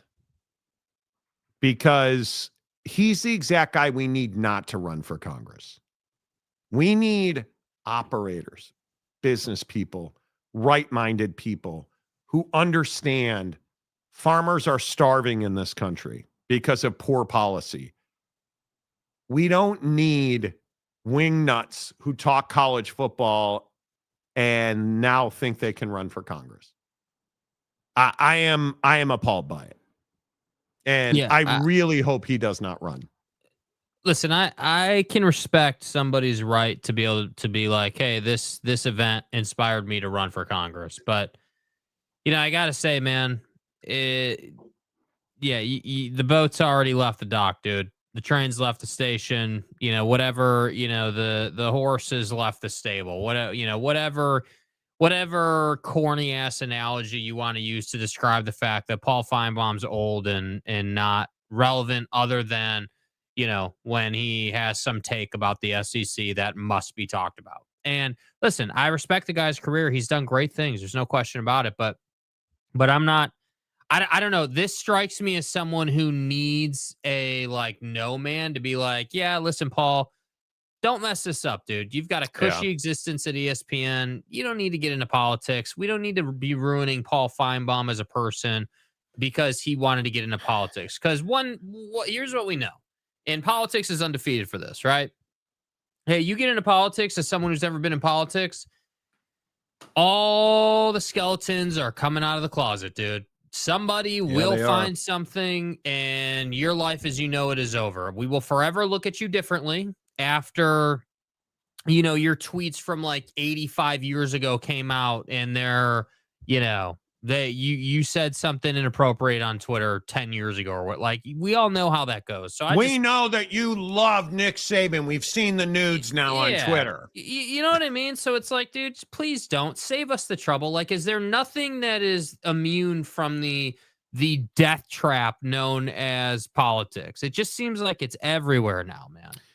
Yeah, I don't, at some point, and this goes back to This goes back to Stephen A. Smith. And Stephen A. he's going to run for president. Why? Why on earth? What would make you vote for Stephen A. Smith to be president of the United States? Why would I vote for Paul Feinbaum to be a congressman or a senator? Why? Like, we've got to stop. Because somebody was good at sports, we think Tommy Tuberville deserves to be a congressman. OJ. OJ, we think, like, I look at the Jay Feelys of the world. Like, what are we doing, man? I want to understand it. I want us to look at people not because they're good at talking about football, but because they'll figure out how to put money in a farmer's pocket. They'll figure out how to make parts for, the farmer thing is stuck in my craw a little bit. I think farmers are really important in this country, and they are absolutely getting piped. And nobody's doing anything about it. Elect a guy who's going to do something about it. Elect a guy or gal that is willing to step forward with real world ideas that can make a difference in Americans' lives, not because you liked him on the SEC network. That's the thing where I'm just like, no, man, like, this is the exact wrong guy to have running for Congress. Where or what? Or I don't understand it. Yeah, I mean, I would prefer if Paul had said, hey, I'm going to leave ESPN to launch my own thing so I can talk politics because a certain individual's death has motivated me. Okay, I can respect that, dude. You've been at ESPN a long time. You know, you're a content creator. This is what you do. Okay, cool. You want to go and do that? Knock yourself out, bro. Absolutely. Knock yourself out, dude. But he's also 70 years old. Yeah, wow. He's 70 years old. With all due respect, I don't want 70-year-old Congress people anymore. We need people that are young enough, energetic enough, outside the box thinkers who aren't like, well, I'm a Republican and you're a debt. Like, we're all Americans. Let's figure out how to save the farmers in this country. Let's figure out how to make it so that gas isn't $5 a gallon, right? Let's figure out how to get people mortgages and put them in houses, right? It just can't be a thing where we forsake an entire generation because we didn't get to do this or that. Like, we've got to stop with these 70-year-old white guys thinking they can dictate policy for everybody. And the question that comes to mind is, what is it about somebody like Paul Feinbaum where you're like, yeah, I'd vote for that guy? What is it? Where is it? Like, what is it that makes you? I don't know.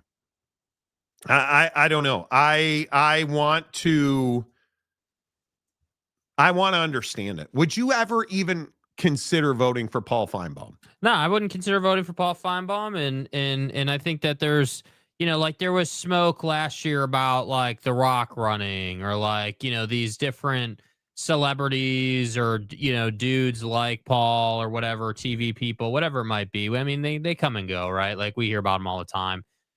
I just think that we just have such a problem with people romanticizing being president instead of understanding the responsibility of being the president of the United States. Yes, you're the most powerful person in the world, but that's not really the point. The point is like how many people's lives you can impact and like what you can do for the world when you have that post. And that's the thing that I think we've just lost that. And it feels like, it feels like yesteryear where we had respectful political discourse between political opponents and I miss those days. But the reality is like, at some point an unknown is going to have to step up. And I'm not saying that should be Paul because it certainly shouldn't be. But someone's going to have to come out of the woodwork who is not a TV celebrity, someone who actually has like, a political background and has political dealings of some variety and experience, basically the tools to do the job. And they're going to have to step to the forefront and take a serious run at it. And that's what I'm waiting for on both sides, by the way. This is not just like a Democrat thing. Like, I think it's both sides because I'm certainly not excited about what the Republicans have in the pipe at all. So, I just think we need something better overall, and I think our system is just desperately waiting for that. Yeah, I was a little surprised by this. I really was. The Wolf of the Rectory, Dana Marie for Senator 2026. Well, she wouldn't be really running that seat, though. We all know who's really behind that run. Yeah, I don't know about that. 269 in Florida, Monty. You understand that Florida isn't where the world begins and ends? I'm pretty certain the national, and I can look it up, I'm pretty sure it's 313, which it's been for however many months. But I can look it up. Okay, so the first thing I do is I flip over to my browser, and I see that Colonel Ingus got banned.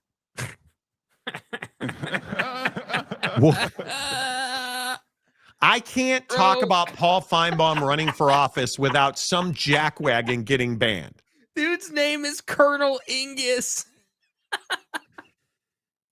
The national average for gas is $3.13 for regular and $3.97 for premium, $3.68 for diesel. Yeah, I paid $4.02 for premium over the weekend. So, which is a year-over-year high. Yeah, there's no question, you guys. Gas is higher. Electricity is certainly higher. Like there's no doubt about. This isn't a referendum against Donald Trump, man. Relax. It's a conversation about who we vote for and why. And Paul Feinbaum wants you to vote for him because he was on the SEC network.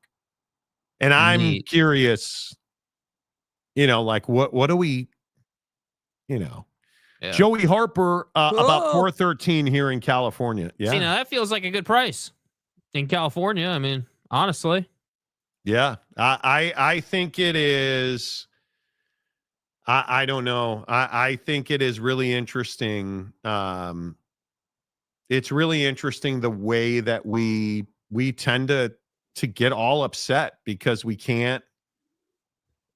We get uppity, right? We get uppity as soon as we start having conversations about, hey, this isn't really a Democrat or Republican conversation. This is like, hey, we need to get better representation in government. Yeah. And again, I didn't have the privilege of being old enough to appreciate, the Ronald Reagans or the Bushes or even, honestly, like I was a grade schooler when McCain was in his prime. I wasn't old enough to appreciate those political figures in our country, but I just after Donald Trump won the election, I went out of my way to just go on YouTube and just listen to different political figures just to hear what they sounded like and what reasonable or maybe less divisive political conversation sounded like. And I think that's what's tough, man, is whether you agreed or disagreed back then wasn't really the thing. It was more like, hey, we're human. I seen 60 Minutes is about to come back into season this week. And in their promo, I saw their promo during the game last night.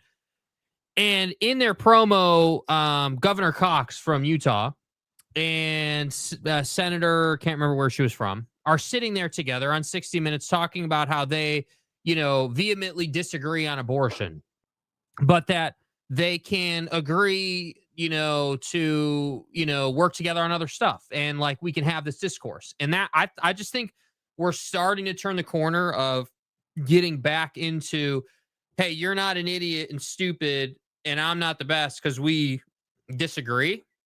We just disagree on certain topics, but we also agree on these other topics. So let's make strides there, And I'm kind of glad to be seeing that. But we need it not to be because you were on the SEC network. Yeah, right. ESPN and as Toot Gundy said, could we elect doctors, accountants, and engineers instead of famous people and ultra rich investor class dudes? But the doctors and accountants have to be willing to run, and right now they're not. Yeah, well, you understand that doctors and accountants are part of that ultra rich investor dude group, right? Yeah. Yeah. Respectfully. Yeah. 392 in Arizona, 427 in California, 279 in Virginia, 251 in Central Texas. Well, I think that Texas, the Southeast, I also think you guys have to understand the Southeast, if you look at Texas, I would imagine the most expensive gas is probably like West Texas, but always more expensive. Houston and let's say like Cameron County or like Southern Texas, always cheaper. It's right on the Gulf. But if you look at Northern Texas or, Texas generally should have cheaper gas because of the transportation, the pipeline situation. So the fact that it's $2.97 on average a gallon in Florida, and I think it's $2.70 a gallon in Texas, not surprising. And if you look at who's got like the highest gas tax, California.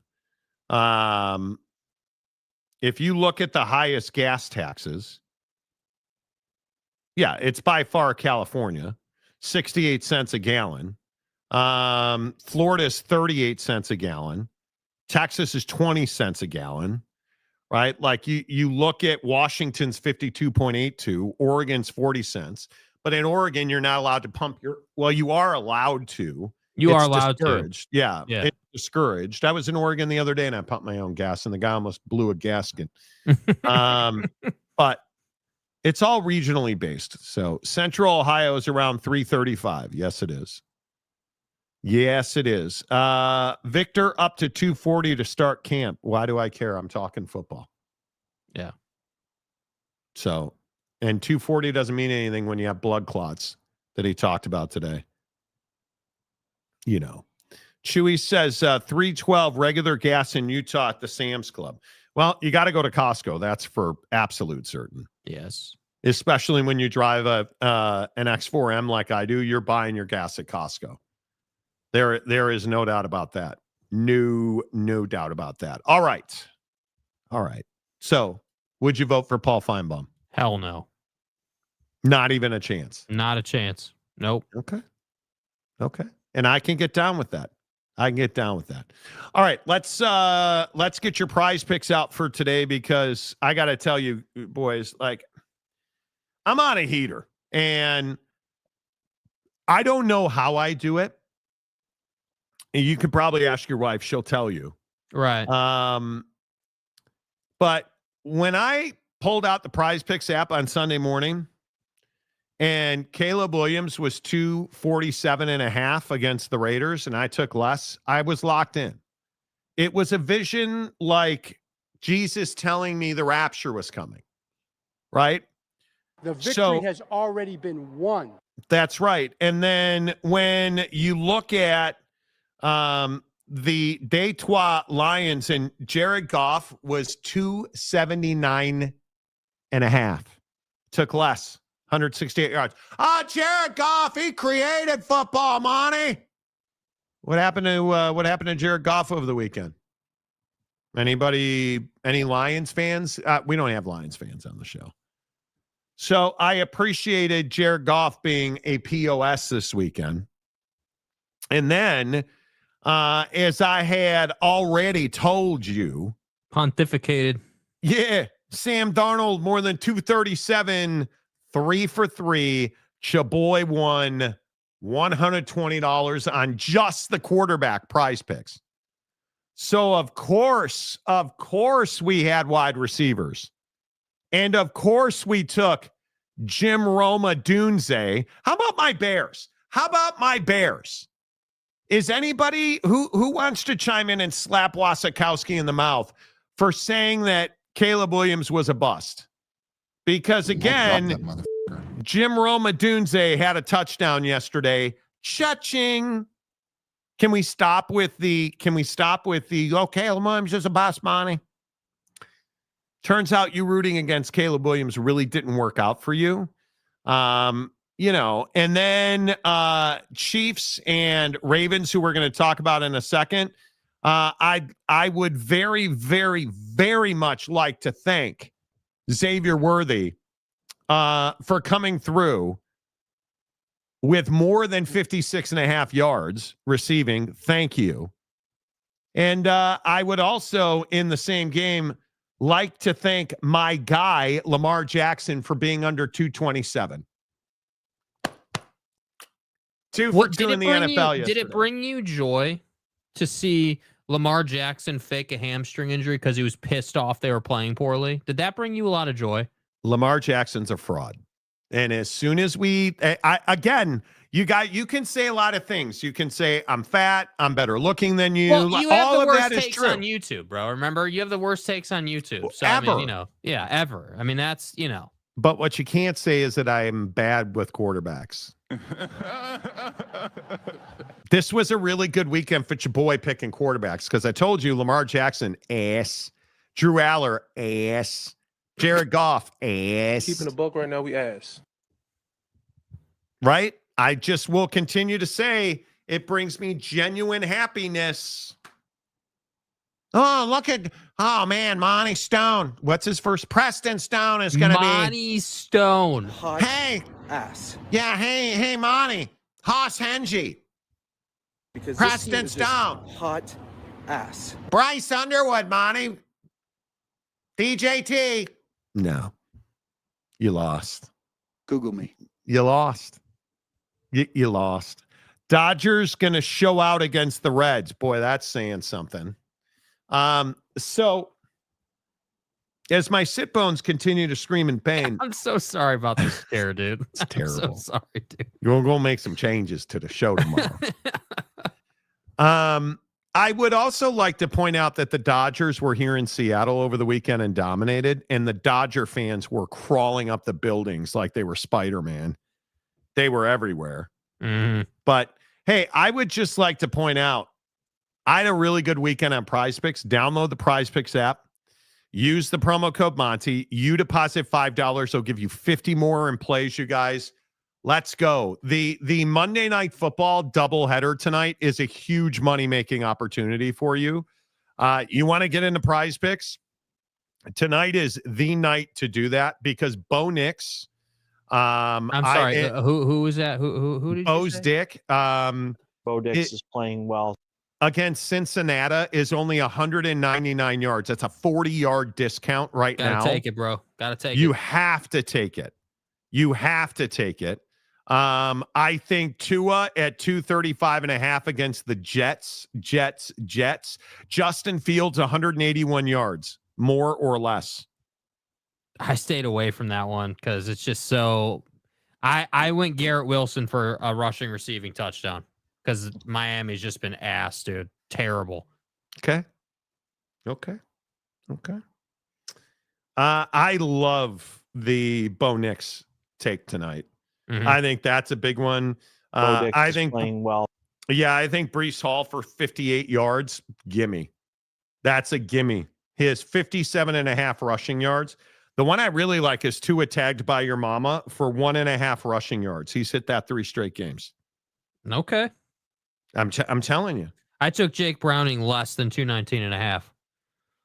Shut up, Jake. I'm telling you, as though I have on soothsayer binoculars. Could see it before it happens. I guarantee nothing. I wish you the best. Prize Picks. Prize Picks. America's favorite daily fantasy game. Make sure you download the app on your phone. Open up a new Prize Picks account using the promo code right there. That promo code right there. Monty, M-O-N-T-Y, Monty. You deposit $5. Will give you 50 more plays instantly. Not even going to bother to watch the Tigs can't beat Cleveland. Well, what kind of fan are you, dude? What is that? What is... Nick's the Puritan, name the movie. Can't do it. I didn't know about Tua Turndalovova. Exactly right. I need more Wedding Crasher sound bites. Jake doesn't play sound bites anymore. Do you know how many times? Erroneous on both counts. Do you know how many times I've asked Jake for like a drop and it just never appears on the show? Never appears. You know. Mikkel says, Sam's Club, bro. No, Costco, bro. Dude, who goes to Sam's Club, bro? Like nobody what? chooses Sam's Club over what? Costco. And I'll see you in Valhalla. Like, what are you doing, dude? Like, do they have Sam's Club in Valhalla? I'm going to guess they do. Fuck you. Fuck you. You suck. Like, come on. You know, I was actually happy for you, Monty, that the Bears won. Good job. Yeah, I felt like that, when I turned the corner and made that run where I sealed the edge. Anyway, I feel, good about it. I actually had you guys, and I don't want to jinx it. Yeah, take it easy, James. The Cubs swept the Cardinals. We've got home field advantage in the first round of the playoffs. Jake refused to go back to Chicago with me to see the Padres and the Cubs. Mm-hmm. The Cubs swept the Cardinals. The Bears won. Notre Dame won. Drew Allar sucks. Perfect sports weekend. Like perfect. The victory has already been won. The Wolf. Are the Bears better than the Packers with a W over Dallas versus a tie? I don't think so. There's a flaw in, again, poorly coached football team in Green Bay. They have all the talent in the world that you would ever need, and Jordan Love doesn't know how to handle end-of-game clock situations. I don't know what that was, dude. Are you kidding me? What was that god-awful trick play? Don't know. Considering how badly my college teams did this, you don't have college teams. You have what does that mean? Team. What does that mean, dude? Like, I don't understand. Well, my team's ass, bro. Time to move on. Like, dude, your shit box is covered in TCU stuff. Don't tell me you're an Oak State fan. My team's ass. Do you see me bailing on Notre Dame? No. What? I like how you just so smoothly integrated my team is ass. Am I wrong? I mean, your team didn't get their DC and head coach fired back-to-back weeks, but, Oh, well, James was like, I told you they were going to fire Todd Grantham. I told you. No, what you told me was how great of a hire it was. It's amazing. Mike Gundy, best. Oh, man, Monty. Oh, man, Monty. Like, are you kidding me right now? Dude, James, are your knees like cut up from how much knee padding you did on Grantham? Come on, dude. Todd Grantham, he's no Zach Robinson. Come on, dude. Sucking a ding dong. Now Buddy's not even there. Like, are you like Oh, Preston Stone. Like, do you ever get one right? No clean cut, no Grantham, no mullet, no Josh Ford, no Sanjay. No did you Jake go Retzloff, honest question. Did you go and hit Haas Henge's foot with a sledgehammer? Brother. Where were you at that exact time where he was injured? Yeah, I didn't think you had an alibi. I don't know. I don't know if I don't quite know how to answer that, to be honest. I just love that James is like, well, all 19 of my college football teams won. I'm good. What is this comment from Chewy about tossing salad? Bro, what are we talking about right now, dude? Like, what are we doing, bro? Like, what? He is a Dodger fan. So, Haas Henge could be back as No. The dynasty is not over. Monty, let me tell you something here, bro. Live in the Japo shitbox. Bro. I gotta tell you about Haas Henge. He's back in 2 weeks. Have you seen that guy? He's uncut, and I'm loving it. I'm loving it. I'm loving it like I'm McDonald's. I'm just going to tell you right now, Haas Henge, holy cow, bro. Man, Monty, I love Haas Henge's McRib. It really feels incredible, man. The sideline reporter who we were friends when we were younger, he was telling me, Haas Henge's back in 2 weeks. It'll make a difference. But Zane Floral, was, he was supposed to be the next Heisman Trophy winner after Ollie Gordon. What's wrong with Zane Flores? Gunnar Gundy? And I mean, pardon me.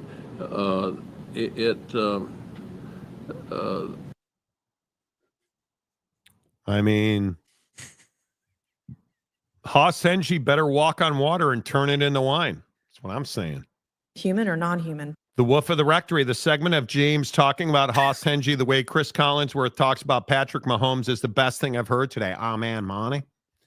Oh, my God. What a throw by Kermit. I went to Buc-ee's tonight. I left the Rectory, got in the Japo ship box, drove over to Buc-ee's. They had a whole pile Fat. of brisket sandwiches. And gosh, Monty, watching that meat steam was just the best part of my day. Something told me to take the third one in the 9th row, even though it had a little mold on it. That's the one. Motherfucker. It's the one you want, James. So I turned the butt buzzer up all the way, ripped that thing out of the pile. I opened it up. Device. I opened it up, and I want you to know something. The meat was shaped like Haas Hengy's cock. And I'm telling you, Heisman Trophy. That's all. How can it be anything else? Omen, Monty. How can it be anything else? His cock. The eye patch. Haas Hengy. Exactly. HOSS. Exactly. Boss Benji. Exactly. I'm going to shift onto my other cheek. The Wolf. And that's the kind of thing you can kind of expect to see out of Haas Hengy. Hey, Haas, any NIL deals? Well, I talked to a guy from Buc-ee's who said there was this priest there driving some shitbox Civic with a TCU sticker who said that his brisket was shaped like my joint. Me and Buc-ee's were in business. Hi, this is James. Welcome back.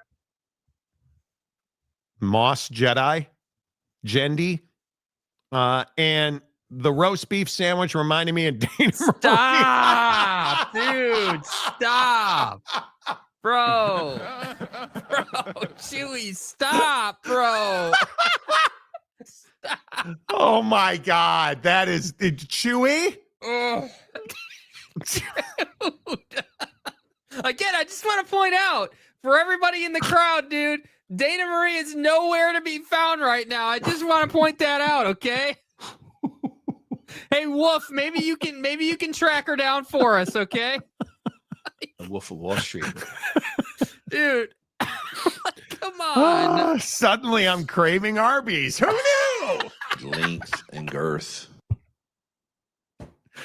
Oh, my God. Nom, nom, nom. Dude, Chewy, that was a goated moment, bro. I'll give you your flowers, dude. That was really well done, man. What could go wrong with a QB named Haas and endorsed by Oak State James? Very little. You ought to know. You bought it. I'm. Oh, dude, my God. How do we get here every day, bro? Because James goes off the rails with his Diddy party thoughts, and this is how we get here. His Diddy party thoughts. Yes. Can you play the music real quick, Jake? Oh, yeah. One sec. All right, here we go. Go ahead, read the banner, Jake.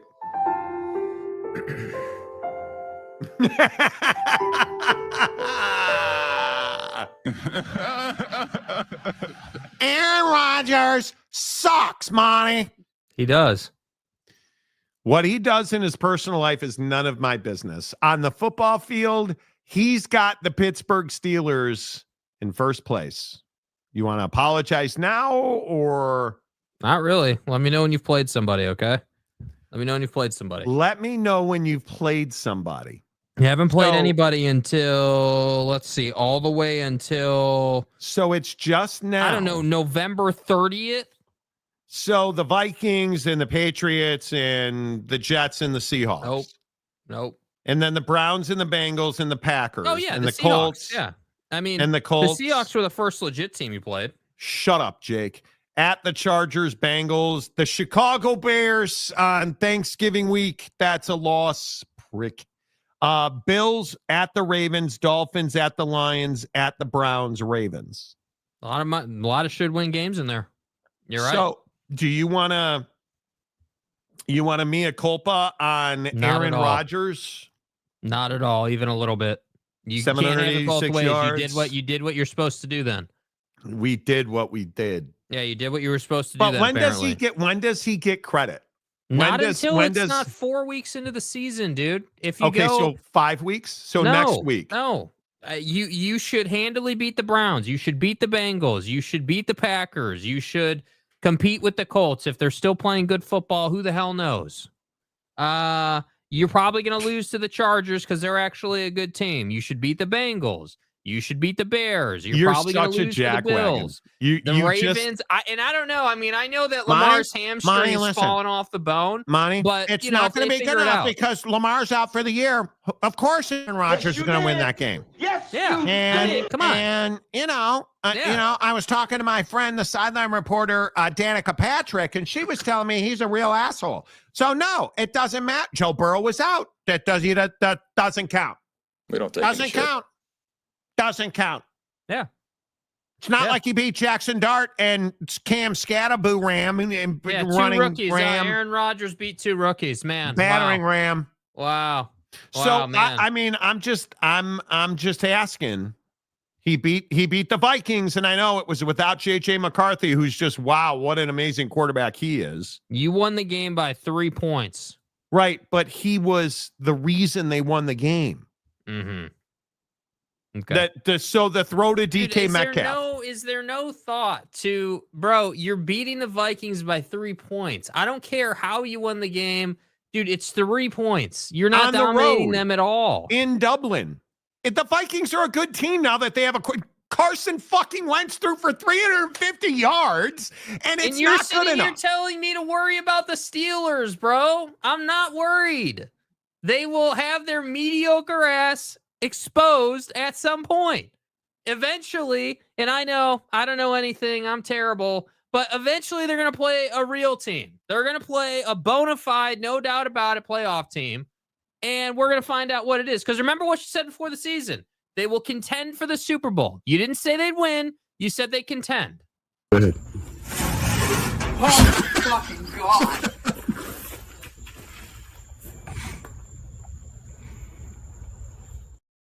By all accounts, they're doing what they're supposed to do, much like the Trash Panda. Are they a better team now than they were a year ago?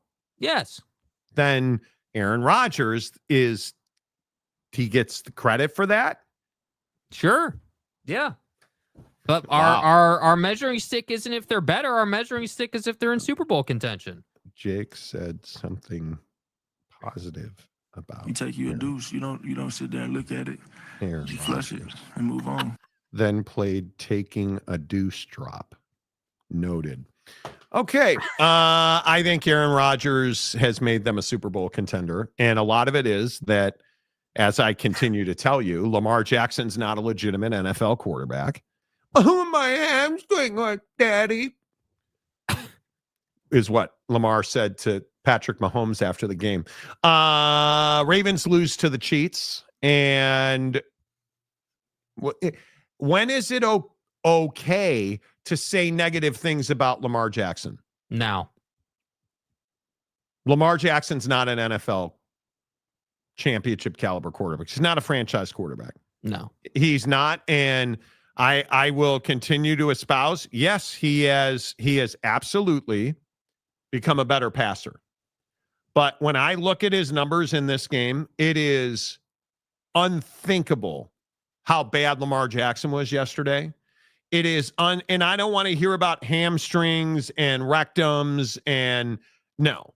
Lamar, you're the reason that the Chiefs won this game. When you are 147 with a 7.4 yard average and about 67 attempts at hospital balls, that's not going to get the job done. And I am worn out on having to say nice things about Lamar Jackson because he's sensitive. He is sensitive, but he also is not a championship caliber quarterback. And we need to get over it because this week you only gave Derrick Henry 8 carries. Whose fault is it now? Because it's not Derrick Henry's fault. And you only threw him the ball 2 times. He got 10 total touches, and you're surprised you got blown out by the Chiefs. Yeah, I'm not surprised at all. And while Patrick Mahomes and his sexually assaulting brother were very good yesterday, Lamar was terrible.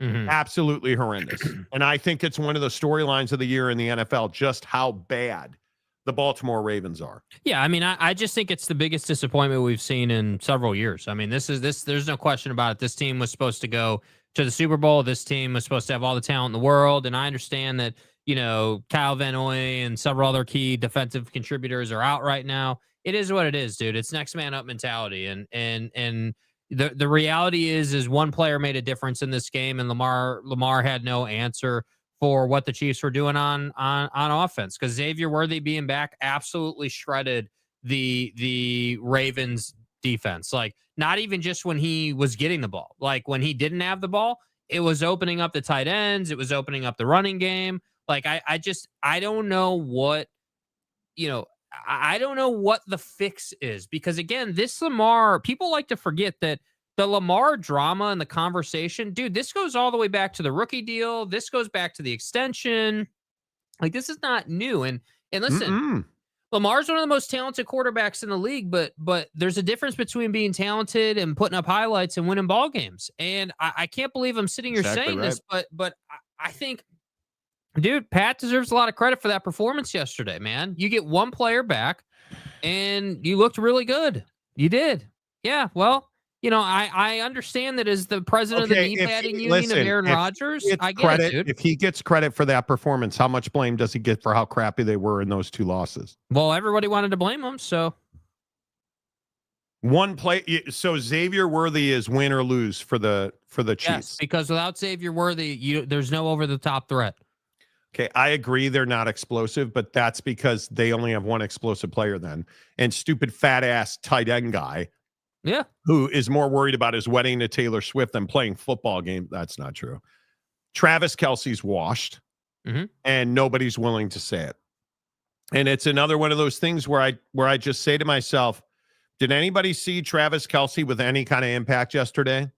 Because I didn't. Catches, nothing big, invisible, just kind of pedestrian. Yeah. Invisible. Yeah. But yet Hollywood Brown, Juju Smith-Schuster, Isaiah Pacheco. Yeah. Almost took but didn't. And I think Tyquan Thornton is actually becoming their most dangerous. Yeah. He was an absolute option for that Ravens defense, dude. Yeah. Absolute problem. Yeah, I think he is. I think he's going to be very interesting. And I think you're right. You have to be explosive in the NFL to win. And I think they are. And but the incredible thing is, dude, the incredible thing is with this Ravens team, and Lamar is the poster child for their problems. I agree with that. But the defense, dude, you knew that Xavier Worthy was back. How did you allow them to do that to you? Like, I understand that the guy is fast. I understand John Harbaugh's the greatest coach ever. I'm just so sick and tired of hearing about, oh, man, dude, the Ravens. Like that division overall is just not that guy this year, dude. I'm telling you that it's not what it used to be. How do the Ravens defensively get beat to the middle of the field in the red zone? You can't have it. You just can't have it. You cannot have it in any way, shape, or form. Cowboys, Packers end in a tie. Jake, should the NFL allow ties to happen? No, I don't understand this rule. I don't get it. I don't understand what was the point of that last night? Dude, these two teams both are putting up 40 points in overtime, like everything you would want out of a Sunday night football game, and we end in a tie? Like, why? Why do this? Why take away from the viewing experience of the league? How many times do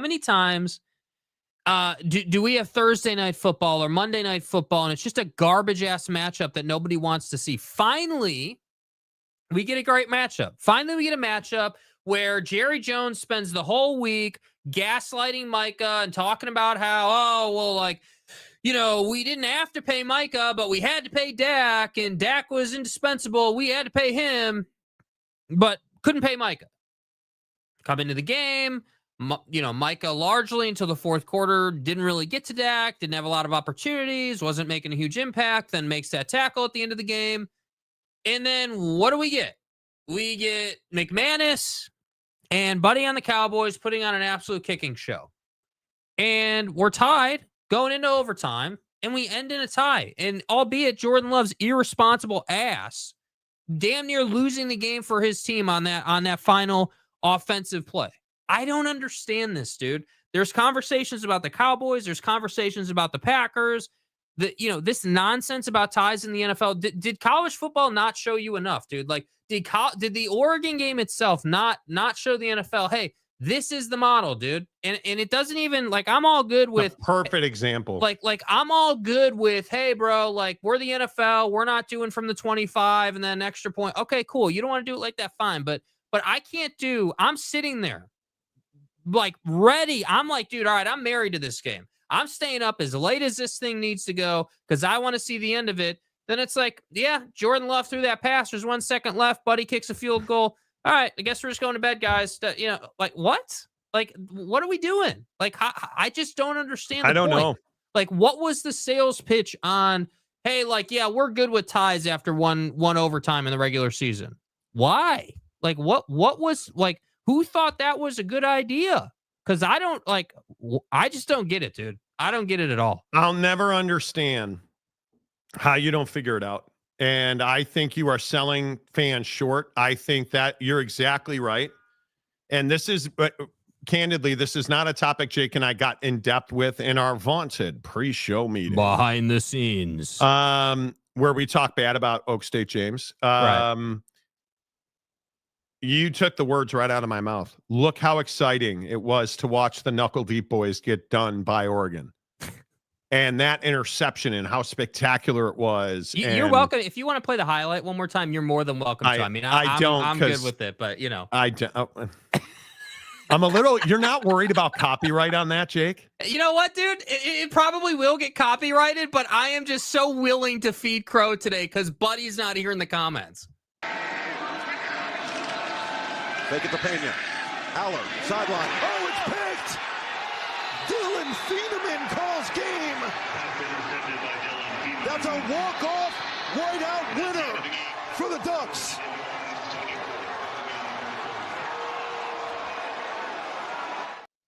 Yeah, the white sweater didn't save you, did it? Good. It felt so good to watch Drew Allar cry into James Franklin's cleavage. Like, that was loser. I wanted it for those guys in the locker room. Shut up. But my point is, that's how games should end. Yes. That's how games should end, with Penn State losing every week and never having a tie in the NFL. Mm-hmm. Now, having said that, go ahead. You're going to give me my flowers now or what? Dude, there's no question about it, bro. I don't know how anybody disagrees. That you were right. Dak's playing well. I don't understand. I want respect. Oh, I don't think there's any disrespect to Dak anymore, dude. Dak Prescott is arguably playing the best quarterback in the NFL. Mm-hmm. And without his boy. The idea that they're better offensively with CeeDee Lamb out of the lineup, which, who told you? Do you like how many times they cut to Lamb on the sideline cheering for Pickens? CeeDee Lamb is a problem for that offense because he doesn't catch footballs. But two things have to change in Dallas. Jerry Jones needs to get hit by a truck. I've prayed for moments like that. Which will solve the second problem, which is he needs to stop talking about Micah Parsons. Because when you say that Dak was indispensable and Micah was not, you'd be undefeated right now if Micah Parsons was on that team. And you look at the way that Micah Parsons made one play to save that game for Green Bay. That tackle of Dak Prescott, who had a pretty easy lane to the end zone until he got tackled from behind by Micah Parsons. No question he would have scored. To me, that's why Micah Parsons is the best defensive player in the NFL. But I'm telling you now, Dak Prescott arguably is playing. It's him or what version of Patrick Mahomes shows up? Oh man, I'm surprised you're saying Pat. I thought you were going to say Herbert. No, I think it's Josh Allen or Patrick Mahomes. Mm-hmm. But Patrick Mahomes has been so wildly inconsistent that I don't know. I think Caleb Williams is the best quarterback crying into his mom's cleavage. See, I got you. You thought I was going to say, and then but I didn't. Anyway, my point is that Josh Allen is probably playing the best quarterback in the NFL, but I think Dak Prescott's a very close second. Yeah, I agree. I think that it's I don't know, man. I have a lot of mixed feelings about this game. Dak played his ass off. There's no question about it. He's not the problem in this game. The issue as I see it is neither of these teams have defense right now, man. Neither of these teams can stop anybody, and that's why you've got 80 points total. And we have an absolute barn burner of a game, and we don't get to see who finishes. And, Aubrey with that 58-yard kick, I think it was, or like just making it look casual. Like just flicking his big toe, and it's right down the middle. And it's like, it's pure as hell. Like it just is beautiful. And I don't know.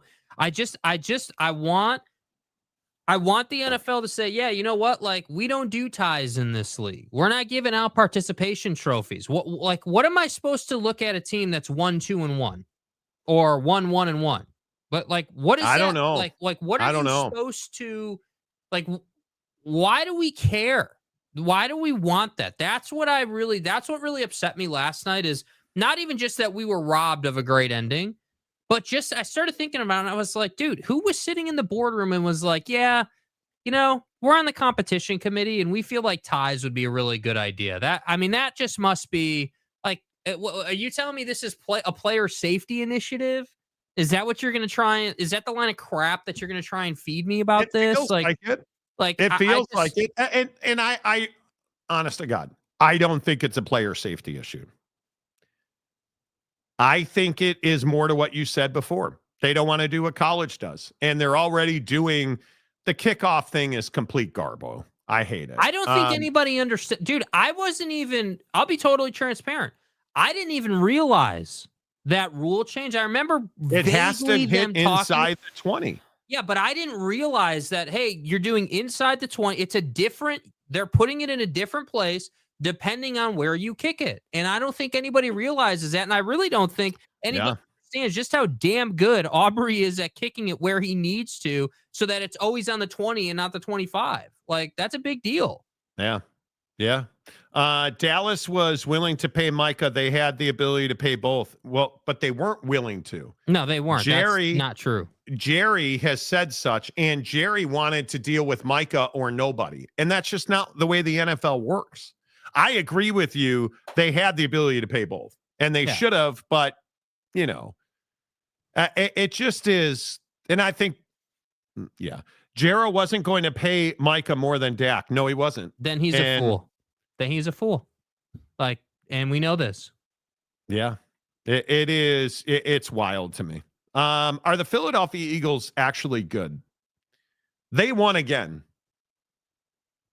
But am I the only one that is struggling to understand what this team is offensively? Because I also feel like Jalen Hurts has massively regressed this year. I don't know how to put my finger on it. He's not the same dynamic player. And you're getting these weird cryptic tweets from wide receivers now, and you're getting Saquon Barkley being irrelevant in a football game, which I never thought I would say again. How the hell is that possible? I feel like Jalen Hurts is absolutely regressing. He is not accurate of late. I don't know if this is a play calling thing. The fake tush push is the only reason they won the game. And if you're really down to that much leverage on the tush push, it feels hollow to me. And I don't know how to explain where the Philadelphia Eagles have gone. I truly don't know. To me, the issue is somewhat straightforward. The issue to me that I see is you got Saquon, and he has this generational season last year, career year, everything you want, like and you were just feeding him. You were feeding the hell out of him and letting him go to work. And now they've struggled to find this balance between A.J. Brown and the rest of the guys in the wide receiver room, while also continuing to feed Saquon in that room. And so now what we've got is we've got a situation where you 1 week are running it a lot and throwing it to the flat a ton and letting Saquon do Saquon things. But then Agreed. A.J. Brown will get like 2 touches and the rest of the guys will get like 1 touch. And you'll win a tight game by like 1 possession. And then you've got games like yesterday where you just are all over the place. There is no plan. There is no like, hey, we're the Chiefs. We got Xavier Worthy. We're going to run him over the top. And that's going to open up the tight ends. And that's also going to open up the run game. And we're just going to leverage the hell out of it. Like, there was no clear, like, hey, this is how we're going to try and beat the Bucs. And I don't know, man. Everyone wanted to write off Siriani and say that, oh, well, you guys are all idiots for wanting to fire this guy. Well, it's not looking so funny now, is it? You might be winning games, but that nonsense yesterday and this nonsense to start the season isn't going to fly later in the year. When you're playing playoff teams and you're playing whoever it might be, they're going to beat your ass if you play like that yesterday. Like, I don't know what else to say, dude. Bro, get crazy, Jake. Get crazy. What happened? That's a really good take. Yeah. I'm just happy you put a coherent thought together. Yeah, I tried. I'm proud of you. Did you get a lot of sleep last night? Is that what? Yeah, a lot of sleep. Spot on, dude. After that tie, I was just like, yeah, man, I really got to go to bed. And, it's just. I mean, I wake up in the morning, I piss excellent. Chewy Gonzalez, like 3 hours ago. Notre Dame is 2-2. Yeah, they're back. Thanks for that. Also, we don't need any more old folks running for office. I would agree. Toot Gundy. Could we elect doctors? I read that one. Just bought a bidet and I'm in love. Bro. Did you really just buy a bidet? Okay. Is it set to cold water or warm water? How have you got it set up since we're having bidet talk again? So I just got a condo in Seattle, and I am not allowed to have a bidet. I had to sign a release saying I would not install a bidet. You take you a douche. You don't sit there and look at it. You flush it and move on. Back to moist flushable wipes. How many people in this comment section have a bidet? Are you considering it, Jake? No. Big Blue Horse is a member for 23 months. Billy's not fired yet. Congratulations. Calford gifts 20 more Monty Show memberships. Okay. I mean, I ain't hating on him, man. I appreciate that. That is very awesome. The Calford gang, I would also point out, Cal hosts Duke. And I think Stanford's off this week, if I remember looking at the schematic. Yeah, it's Clemson, North Carolina this week, by the way. But Duke's going to Clemson. Darian Mensah going to go swoop ass on Berkeley. Are you guys excited about Miami at Florida State? Yeah. I think that's the game. Is that the game of the weekend? Or am I wrong about that? I think that is a huge game. Is that not a huge, like Texas, Florida, that's a marquee game. But is that a huge game, Texas, Florida? Not really. But you look at like Vandy, Alabama. Yeah, I mean, that's the game that Alabama's traditionally lost. That's the one where they trip over themselves, That could be. I think that is... There's not a lot of great football games this week. Okay, here, let me piss some people off. Oh, God. Should we be worried about Georgia against Kentucky?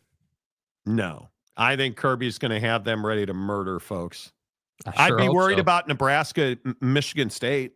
I'd be worried about... Yeah, you'd be worried for Nebraska. Yeah. I'd be worried about Washington going to Maryland.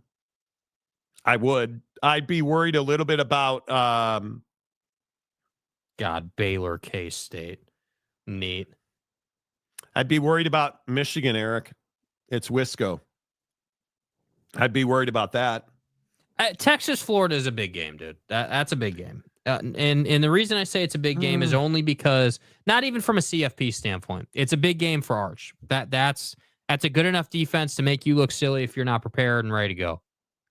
You know? Okay. I think Texas, Oklahoma in 2 weeks at the Cotton Bowl. Yeah, that's a big game. That's a big game. If they lose, I don't know. It feels like a pretty light week in college football this week. So, but that's my opinion. Georgia SRT coming back in launch mode after that loss. Toast, bro. They better, Jake dude. Young. Sorry to get off topic, but how do you feel about automatic balls and strikes in MLB? I'm huge. I'm here for it. Yeah, love I'm it. not. No, wait. Now, as a season ticket holder of the Chicago Cubs, I am here.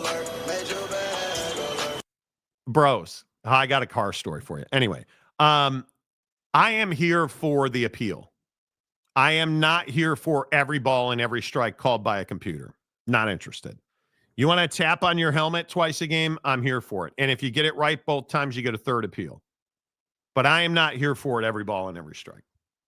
Yeah, no, I completely agree. Listen, I think if you take human umpires out of the game, it number one, it's not good for the game. But number two, I think it eliminates the drama, because how many days are we going to talk about, hey, this was clearly outside, appealed, or how many times are we going to talk about one that the umpire got right that the hitter thought was a ball, let's say, that was called a strike, but actually it was called correctly. Like, I mean, we're going to have that whole dynamic, and I think that's one that I really like. You know, I think that there have been a lot of times in Major League Baseball where obviously the umpires had a really bad game, and that's cost some people some moments. And, you know, I think that there's still a risk of that if you don't use your challenges correctly. Yeah. But I do think that it's long overdue to have at least the ability to challenge a ball or a strike. Yeah, I think it's absolutely imperative.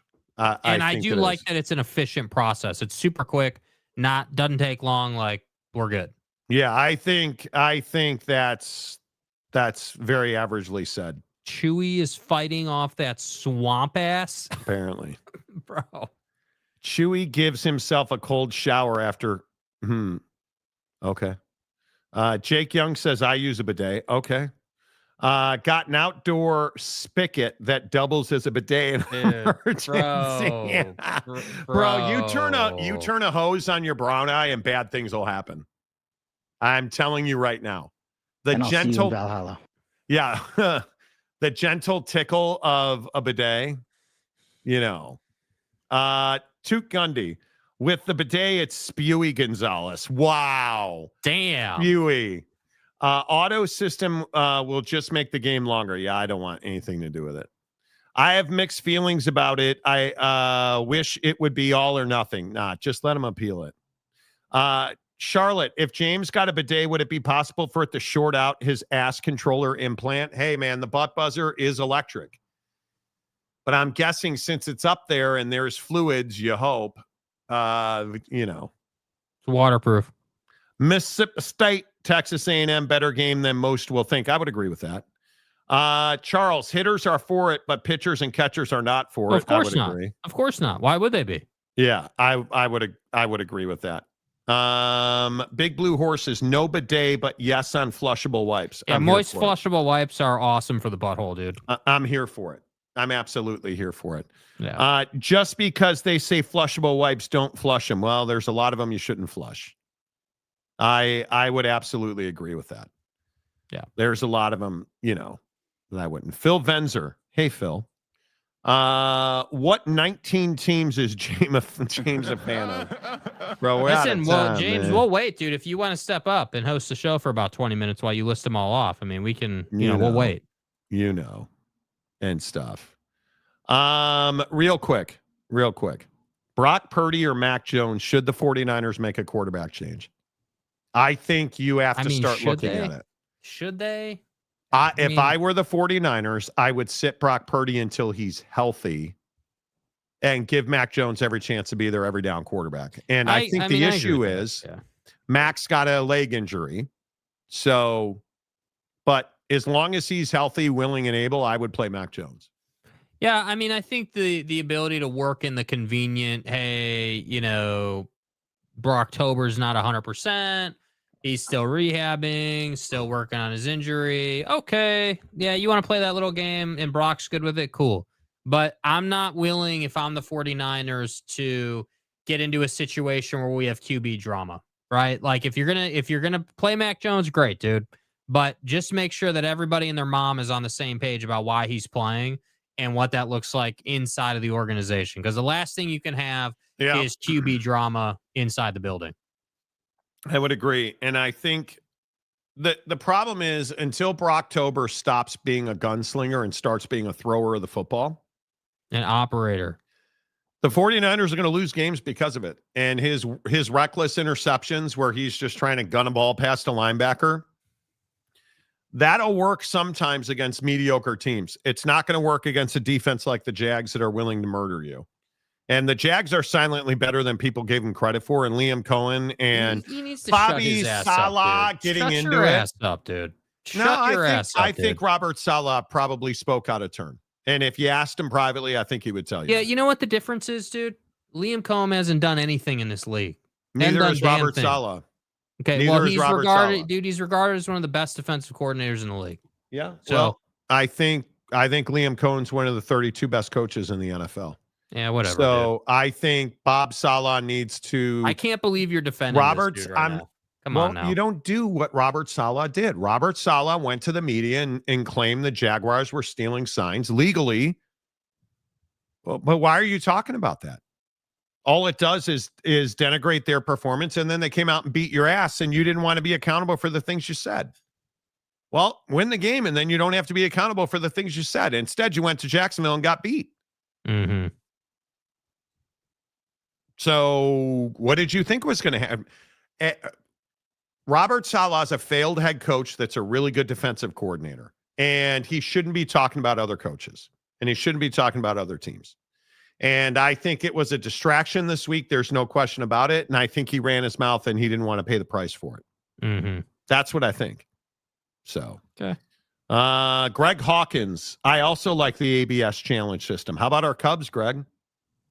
Did anybody see that the starting rotation for the Cubs are out? Nick Pivetta and Matthew Boyd in game one. And then you have Dylan Cease versus our best pitcher. And we got to win game two because undecided this year is undefeated. He hasn't lost yet. And then we get to face Yu Darvish in game three. What game does Cade Horton pitch? Oh, wait. I want the Cubs to win this series so badly. And the bats are red hot right now, and I hope that continues.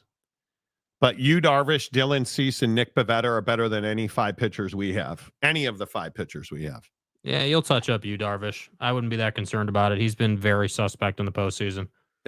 It's sus, please. He is 5-5 with a 5.38. So It's not as though he is. He's that guy that'll give you three, no doubt about it, shutout innings to start the game, and then the fourth inning gives up like 5 runs. Well, he generally is somebody that's going to average 4 or 5 innings to start. Occasionally, you know, if it's pick your rival for the Padres, the Dodgers, he'll dominate the Dodgers. But then he will get absolutely brutalized against Seattle. Yeah. You know, like, and Dumper will take them deep. I got to tell you, being in Seattle, this town is Mariners crazy. Yeah, as they should be.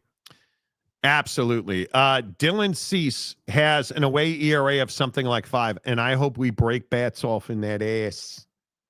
I need it. This week's Monday Night Football game is kind of meh, but maybe that's just me. No, I'm not here for Jets, and I am not here for Jets and Dolphins. I am truly not here for that. So, but I could be wrong. Yeah. Just gotta hope the wind is blowing in for the show to start. Okay. Listen, this isn't where a you get ballet, defined, it's dude. football talk. Well, I'm actually a baseball fan, so a massive baseball fan, both in stature and spirit. Yeah. You know, it's fine. Puddles says, go Ducks. I'm a huge Oregon Ducks supporter now. Jake lives in Eugene, Oregon. Yeah. Did you go to the game this weekend, Jake? No. Well, it was on the road. Nope. Trying to figure out if I'm going to do the Indiana game. Are you really? Yeah. Maybe, maybe not. I'm not sure yet. Haven't decided. Well, now that I am a Seattle dweller for a moment, we up here, my Huskies. Your Huskies. No. Now you should go to T-Mobile. Rutgers, Illinois, Purdue, and Oregon at the end of the year. I might go to that Oregon game at the end of the year. Oh, wait. No, I won't. I won't, because I think it's November 29th, and I should be in the City of Angels at that point. Yeah. Hopefully. I don't, we were talking about this.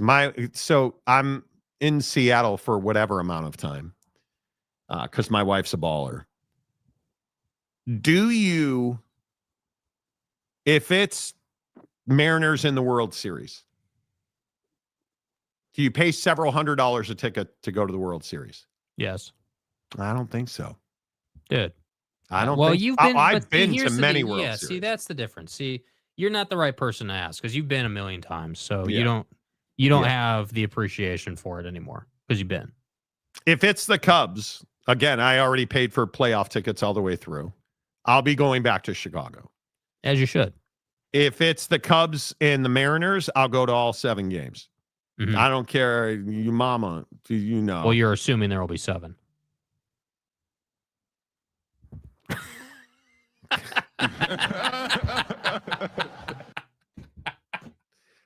So a guy who doesn't have a baseball team is a fan. Oh man, He dude, that was legitimately so good, dude. Doesn't have an NFL team. Doesn't That's have a not college true. football Bro, team. I grew up Doesn't as a have a Bears Major League and Baseball Cubs fan, team. dude. Come no, on. you did. No, Yes, I shut your did. mouth. You were a Giants fan as a kid. San Francisco. As a teenager, as a kid, I was a Cubs fan. Yeah. Funny, Giants are out of the playoffs. Now we're Cubs fans. Doesn't have an NFL team. Doesn't have who's your favorite college team? Don't have a college team. So you're I not guess really Oregon. a fan of anything. Now you're a fucking Oregon fan. I said I guessed Oregon. I don't really have a team. I'm a team of big football games, or I'm a fan of big football games. The victory has already been won. I know. You wish you had a daughter. I'm disappointing. I get it. Dude. Now you're an Oregon fan. And I'll see you in Valhalla. Yeah, I mean, Anyway. Now I'm an Oregon fan. I said I guess. I live in Eugene. What do you want me to do? Not be an Oregon fan. What would you like me to be? Do you want me to be a Golden Domer fan? No, Notre Dame is a lifestyle. It's not something you just become a Notre Dame fan. Mm-hmm. You can't. It doesn't work that James way. it or what? You can, but as usual, you'd be a fraud, such as in like whatever. Jeremiah Champion. I have to go deal with drama from 15 different high school girls. Good luck, dude. That's a call. Wait, what do you mean deal with drama? What's happened? We'll see. Not having a team is just kind of bizarre. Okay. And he still hasn't seen The Godfather. I guess I'm bizarre then, dude. Still has not seen Heat. Still has, don't even get me started. Has never College seen football wasn't a thing in my childhood. Has never seen Gladiator. This guy. Yes, I have. What are we doing? 10 times. Okay. Liar. Corvallis is not far from Eugene. Why don't you be an Oregon State fan, Jake? Yeah, I'm not interested. Pepperdine? Malibu? No. Pepperdine doesn't play. He's got no class. Gladiator is ass. Jake wouldn't up, know. Dude. Jake wouldn't know. Dude. Would you? This team is just hot ass. Would you, Quintus? Would I? No, I would not call Gladiator hot ass in the comments section. We're keeping a book right now. We ass. No, we're not. Big Daddy Magic. I'm a Victor fan, Bills fan, Utah Utes fan. Okay, no, you're a BYU fan. So is she pregnant or no? You're a BYU fan. Has he seen Gangs of New York at least? No, he hasn't. Yes. You have not. Yes, I have. You bro. haven't seen Godfather. You haven't seen Dark Knight. You haven't seen Gladiator. You're hating now, dude. What do you mean? You're absolutely hating. Fuck you. Fuck you. You suck. Hater right now.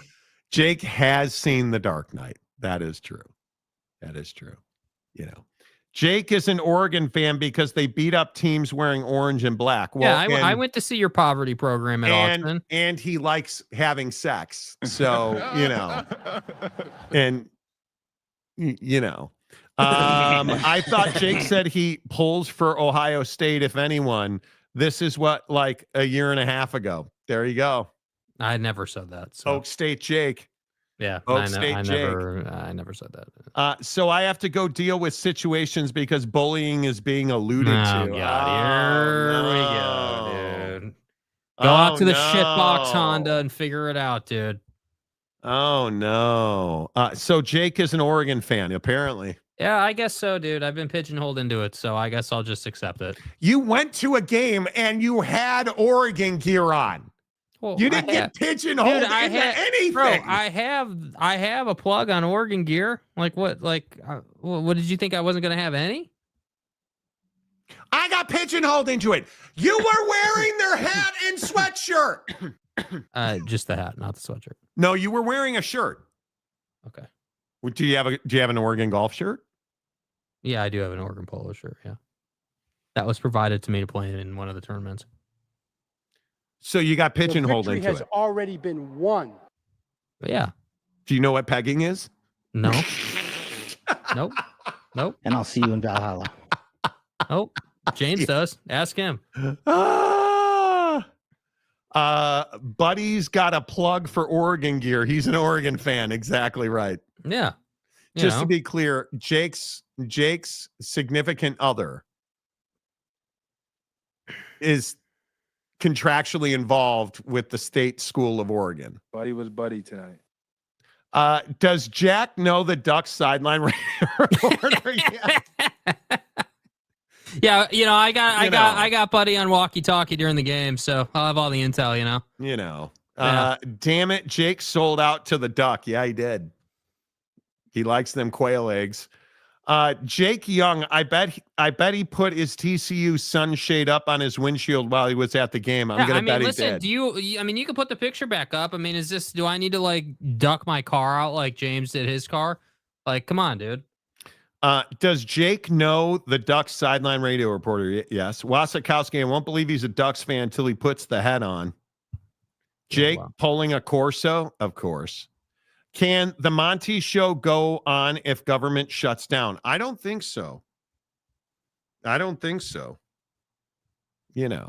do you mean talk about cans of water?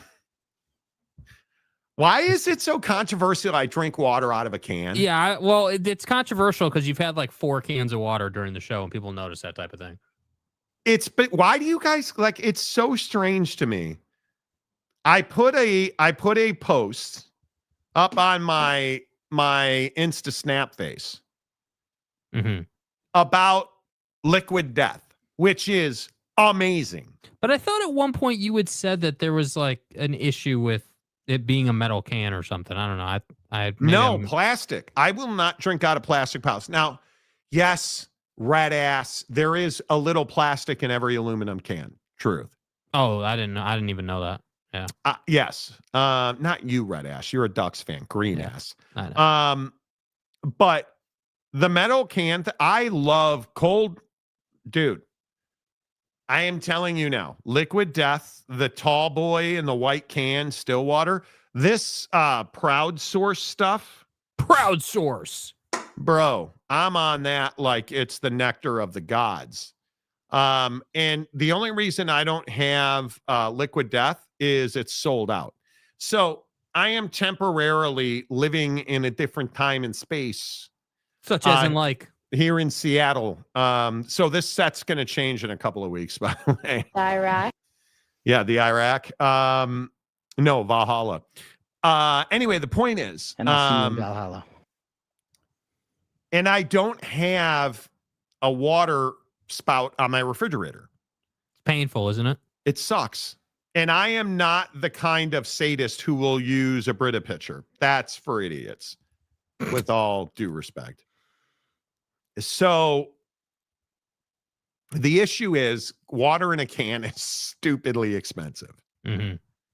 And the sales tax in Washington is stupidly expensive. Ass.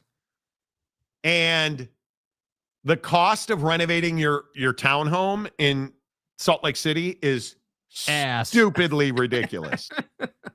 So I'm not willing to pay, are you guys, for eight 19-ounce cans of water with a liquid death skull on it. What do you think it costs for 8 19-ounce cans? $30. I'm saying 30. $27.99. Damn. Nah, bro. And that's like 2 days worth of water for you. Nope. And yeah, because I drink a butt full of water every day. Yeah. So it's probably out, bro. Yeah, it's called a Brita filter. Yeah. And you shouldn't don't get an actual Brita filter. I'll send it to you after the show. I have the same situation. I don't have a spout on my fridge. So we got this it's like a bigger jug that you can put in your fridge from Amazon, and it's got its own filter, and it has like a beer tap kind of spigot thing on it. I know. Nope. It's plastic. You won't drink it. I will not drink out of plastic. I'm not doing it. And what are you going to do? Brita's plastic? I don't know. Yeah, drink. I'm going to switch to beer to save money. That's what I'm going to do. I don't know, man. It is so stupidly expensive. And I got to tell you, this whole thing with renting my townhouse. Now, so my wife's a baller. She got moved through her job. I have no idea how long we're going to be in Seattle. I have no idea. But I know that I'm not selling my house in Salt Lake City. So we decide we're going to rent it. Now, I sign up with a rental company. And they're like, hey, we need to do this and that and this and that and that and this. And each one of these items is $787,000. Oh, there's a mark on the door. That'll be $787,000. Like, it's all stupid expensive. To paint a 2,000 square foot townhouse, one color, because they will not let us paint a townhouse multiple colors. $5,600. Okay. To put LVP. What were you hoping it to be? $3,000. Okay. To put LVP, luxury vinyl plank, on 2 levels with carpet on a 3rd level. $7,900. To replace, they wanted us to replace some like fixtures and stuff. The fixtures and the electrician, $2,000. Mm-hmm.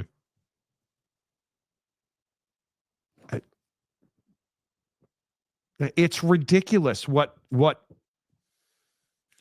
And so then I rent the townhouse like day one. They put it on the market. It rents.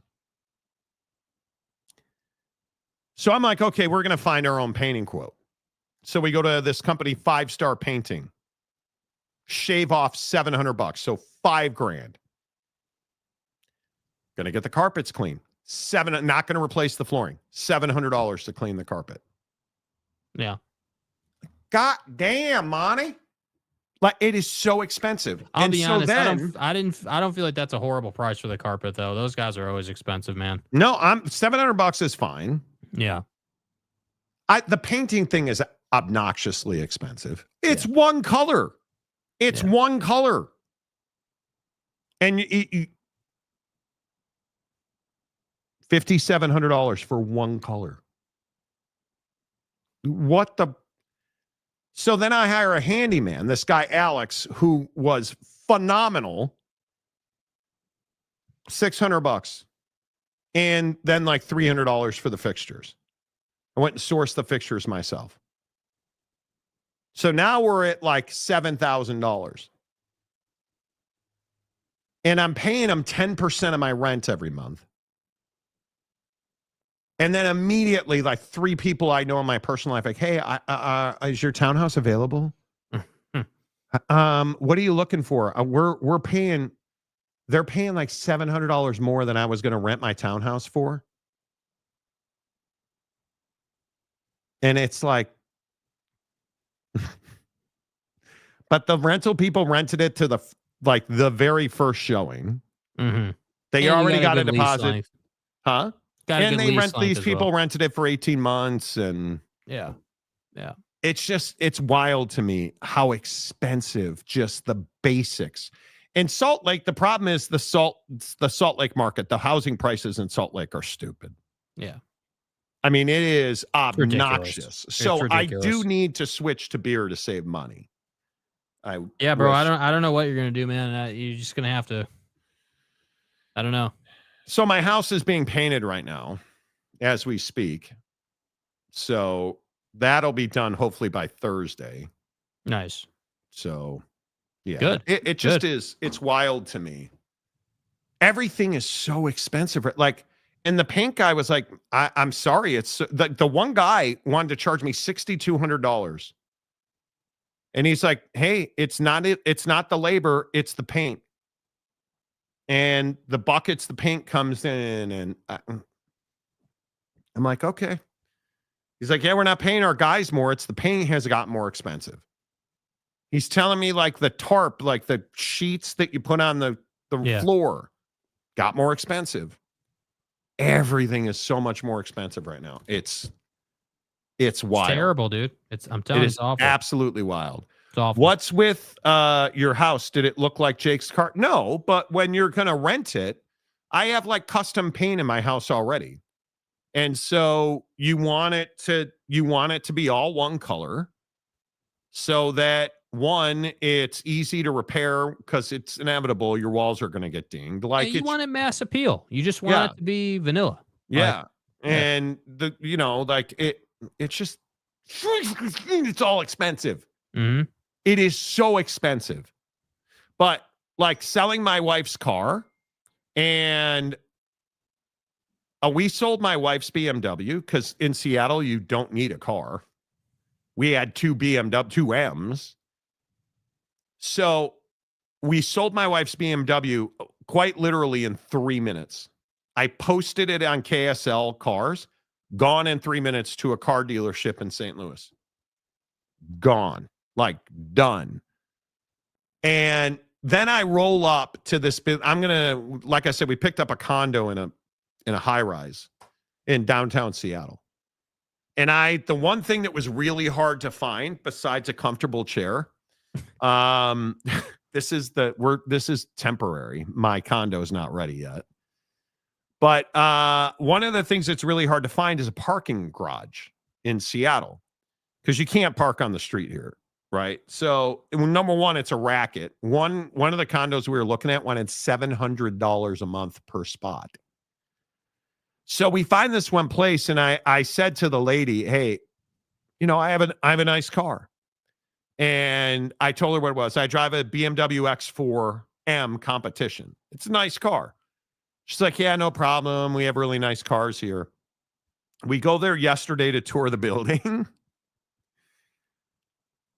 You pick the sports car. There was a Maserati that was older.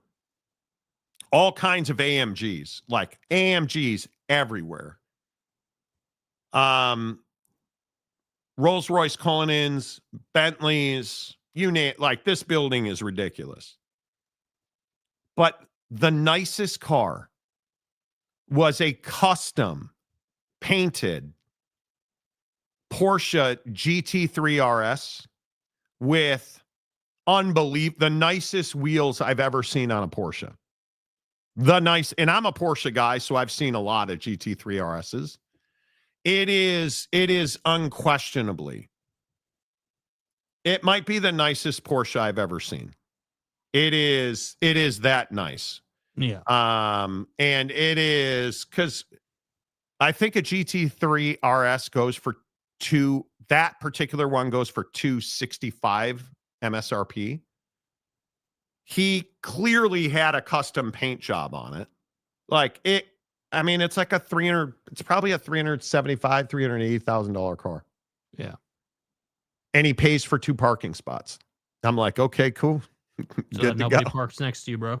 Yeah, and I actually got a really good. I disagree. I got a really good parking spot in this garage. It's a private garage, exclusive access, perfect. Yeah, I fell into a really nice place.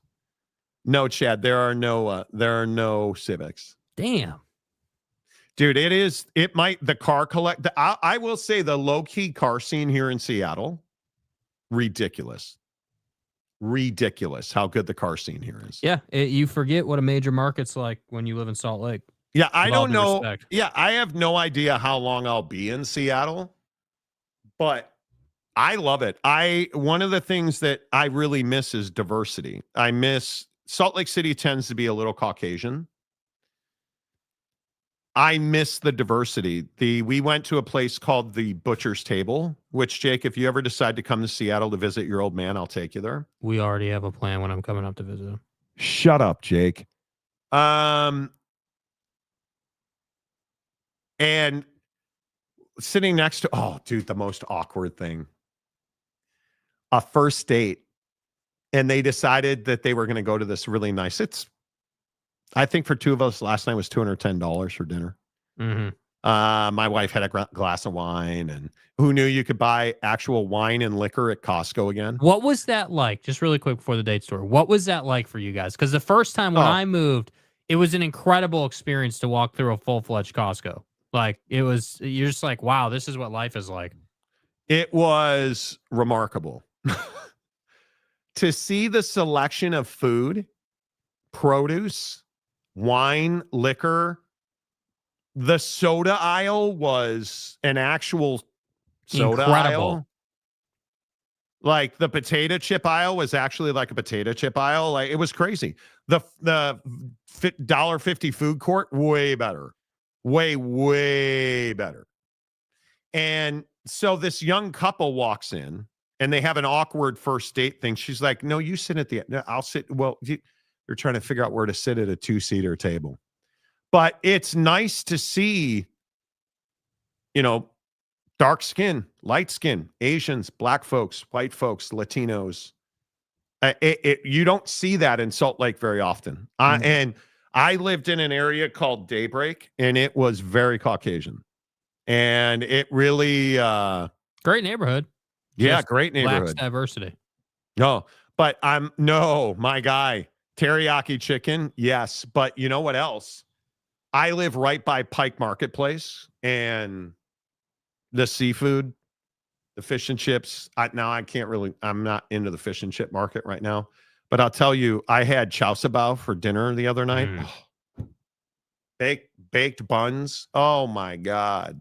Fresh shrimp. Oh my God. The piece of salmon my wife had for dinner. Oh my God. Yeah, I'm going to go ahead and say salmon's probably better in Seattle. That's just, I know that's hot taking. We went, again, this Butcher's Table place is a steakhouse. And he's like, our best selling thing by far is the salmon. So, I mean, it's crazy. All the glizzies at Love's better in Seattle. The gas is not. I paid $5.27 for 92 yesterday. I'm telling you, but you're not going to drive almost ever. Like you're going to drive, like a tank of gas, like is going to be, you probably fill up twice a month at most. Chad, well, Chad, I have the Wayman brothers, but this isn't the job was small. Like first of all, are you in Salt Lake City? Second of all, like if I'm going to do you were a contractor, number one. Yeah. If I'm going to do major renovations in Utah, it's going to be with the Wayman brothers. This was just paint, replace some carpet, change some light fixtures. It's handyman stuff, not handyman stuff, exactly, dude. handyman stuff. Yeah. If I was going to renovate my bathrooms, I would call Wayman Brothers. Yeah, for sure. That's still crazy to me when go to Missouri and see liquor and gas stations and supermarkets because they don't do that in Kansas, dude. It is, bro. It is crazy. It will hurt your feelings if you look at what is available for the rent in the Midwest. What you can get versus the rent on the West Coast. It will hurt your feelings. I don't want to talk about it. It's absolutely terrible. But the low down the car scene. Yeah, the car scene. Yeah. We were rolling to Costco the other day, and we took a bit of a freeway. We were running with an Audi R8, a Goldwing CTSV, or a Blackwing CTSV. You don't see those a whole lot. That's cool. And a I don't even know. I wouldn't even call it a Scat Pack. Like a Demon Charger. Just cruising around. And like on the way into Seattle the other day, just like a Beamer Club and one Audi SQ7 just blazing down the freeway. The car scene here is pretty awesome. Dude, I'm telling you, rear-wheel drive markets are where it's at. Yeah. Don't need all-wheel drive. Monty, going to get him an electric bike. I have one. I bought one. I bought a Trek Verve. Yeah. I bought a Trek Verve. But, yeah, I'll keep you updated. Honest to goodness, I have no idea how long we're going to be here. But my dog's now a city dog, and he's nipping at other dogs and people, and we're walking through Pike Marketplace the other day, you guys. We're just walking through. I got my chow sabao. Headed back to the crib. And he just stops and takes a massive dump right in the middle of the street. It was. Did you have bags? Oh, yeah. Yeah. Oh, this is Seattle's a major dog city. Like the building we're renting in right now, we're staying here. Dude, my wife's company, I don't know how much this move cost. It has to be $50,000. I'm not even kidding. They're packing us, they're moving us, and they're unpacking us. They're paying for a rental unit. The stuff they're paying for, they pay for our first month of rent. Like, it's wild how much money it costs. Bro. Most people don't get to experience that. Yeah, dude, it's been amazing. But I'm staying, like, you walk out my door and Pike Marketplace is 3 blocks. My permanent building, it'll be out the door, turn left. And did you have the windows open listening to the city while you were working today? No, because I know this is going to be hard to believe. It's raining in Seattle today. But I did. I actually love hearing it's weird. So contradictory to what you hear from a certain Washington, D.C. resident. Yeah, it's not raging war in Seattle, or?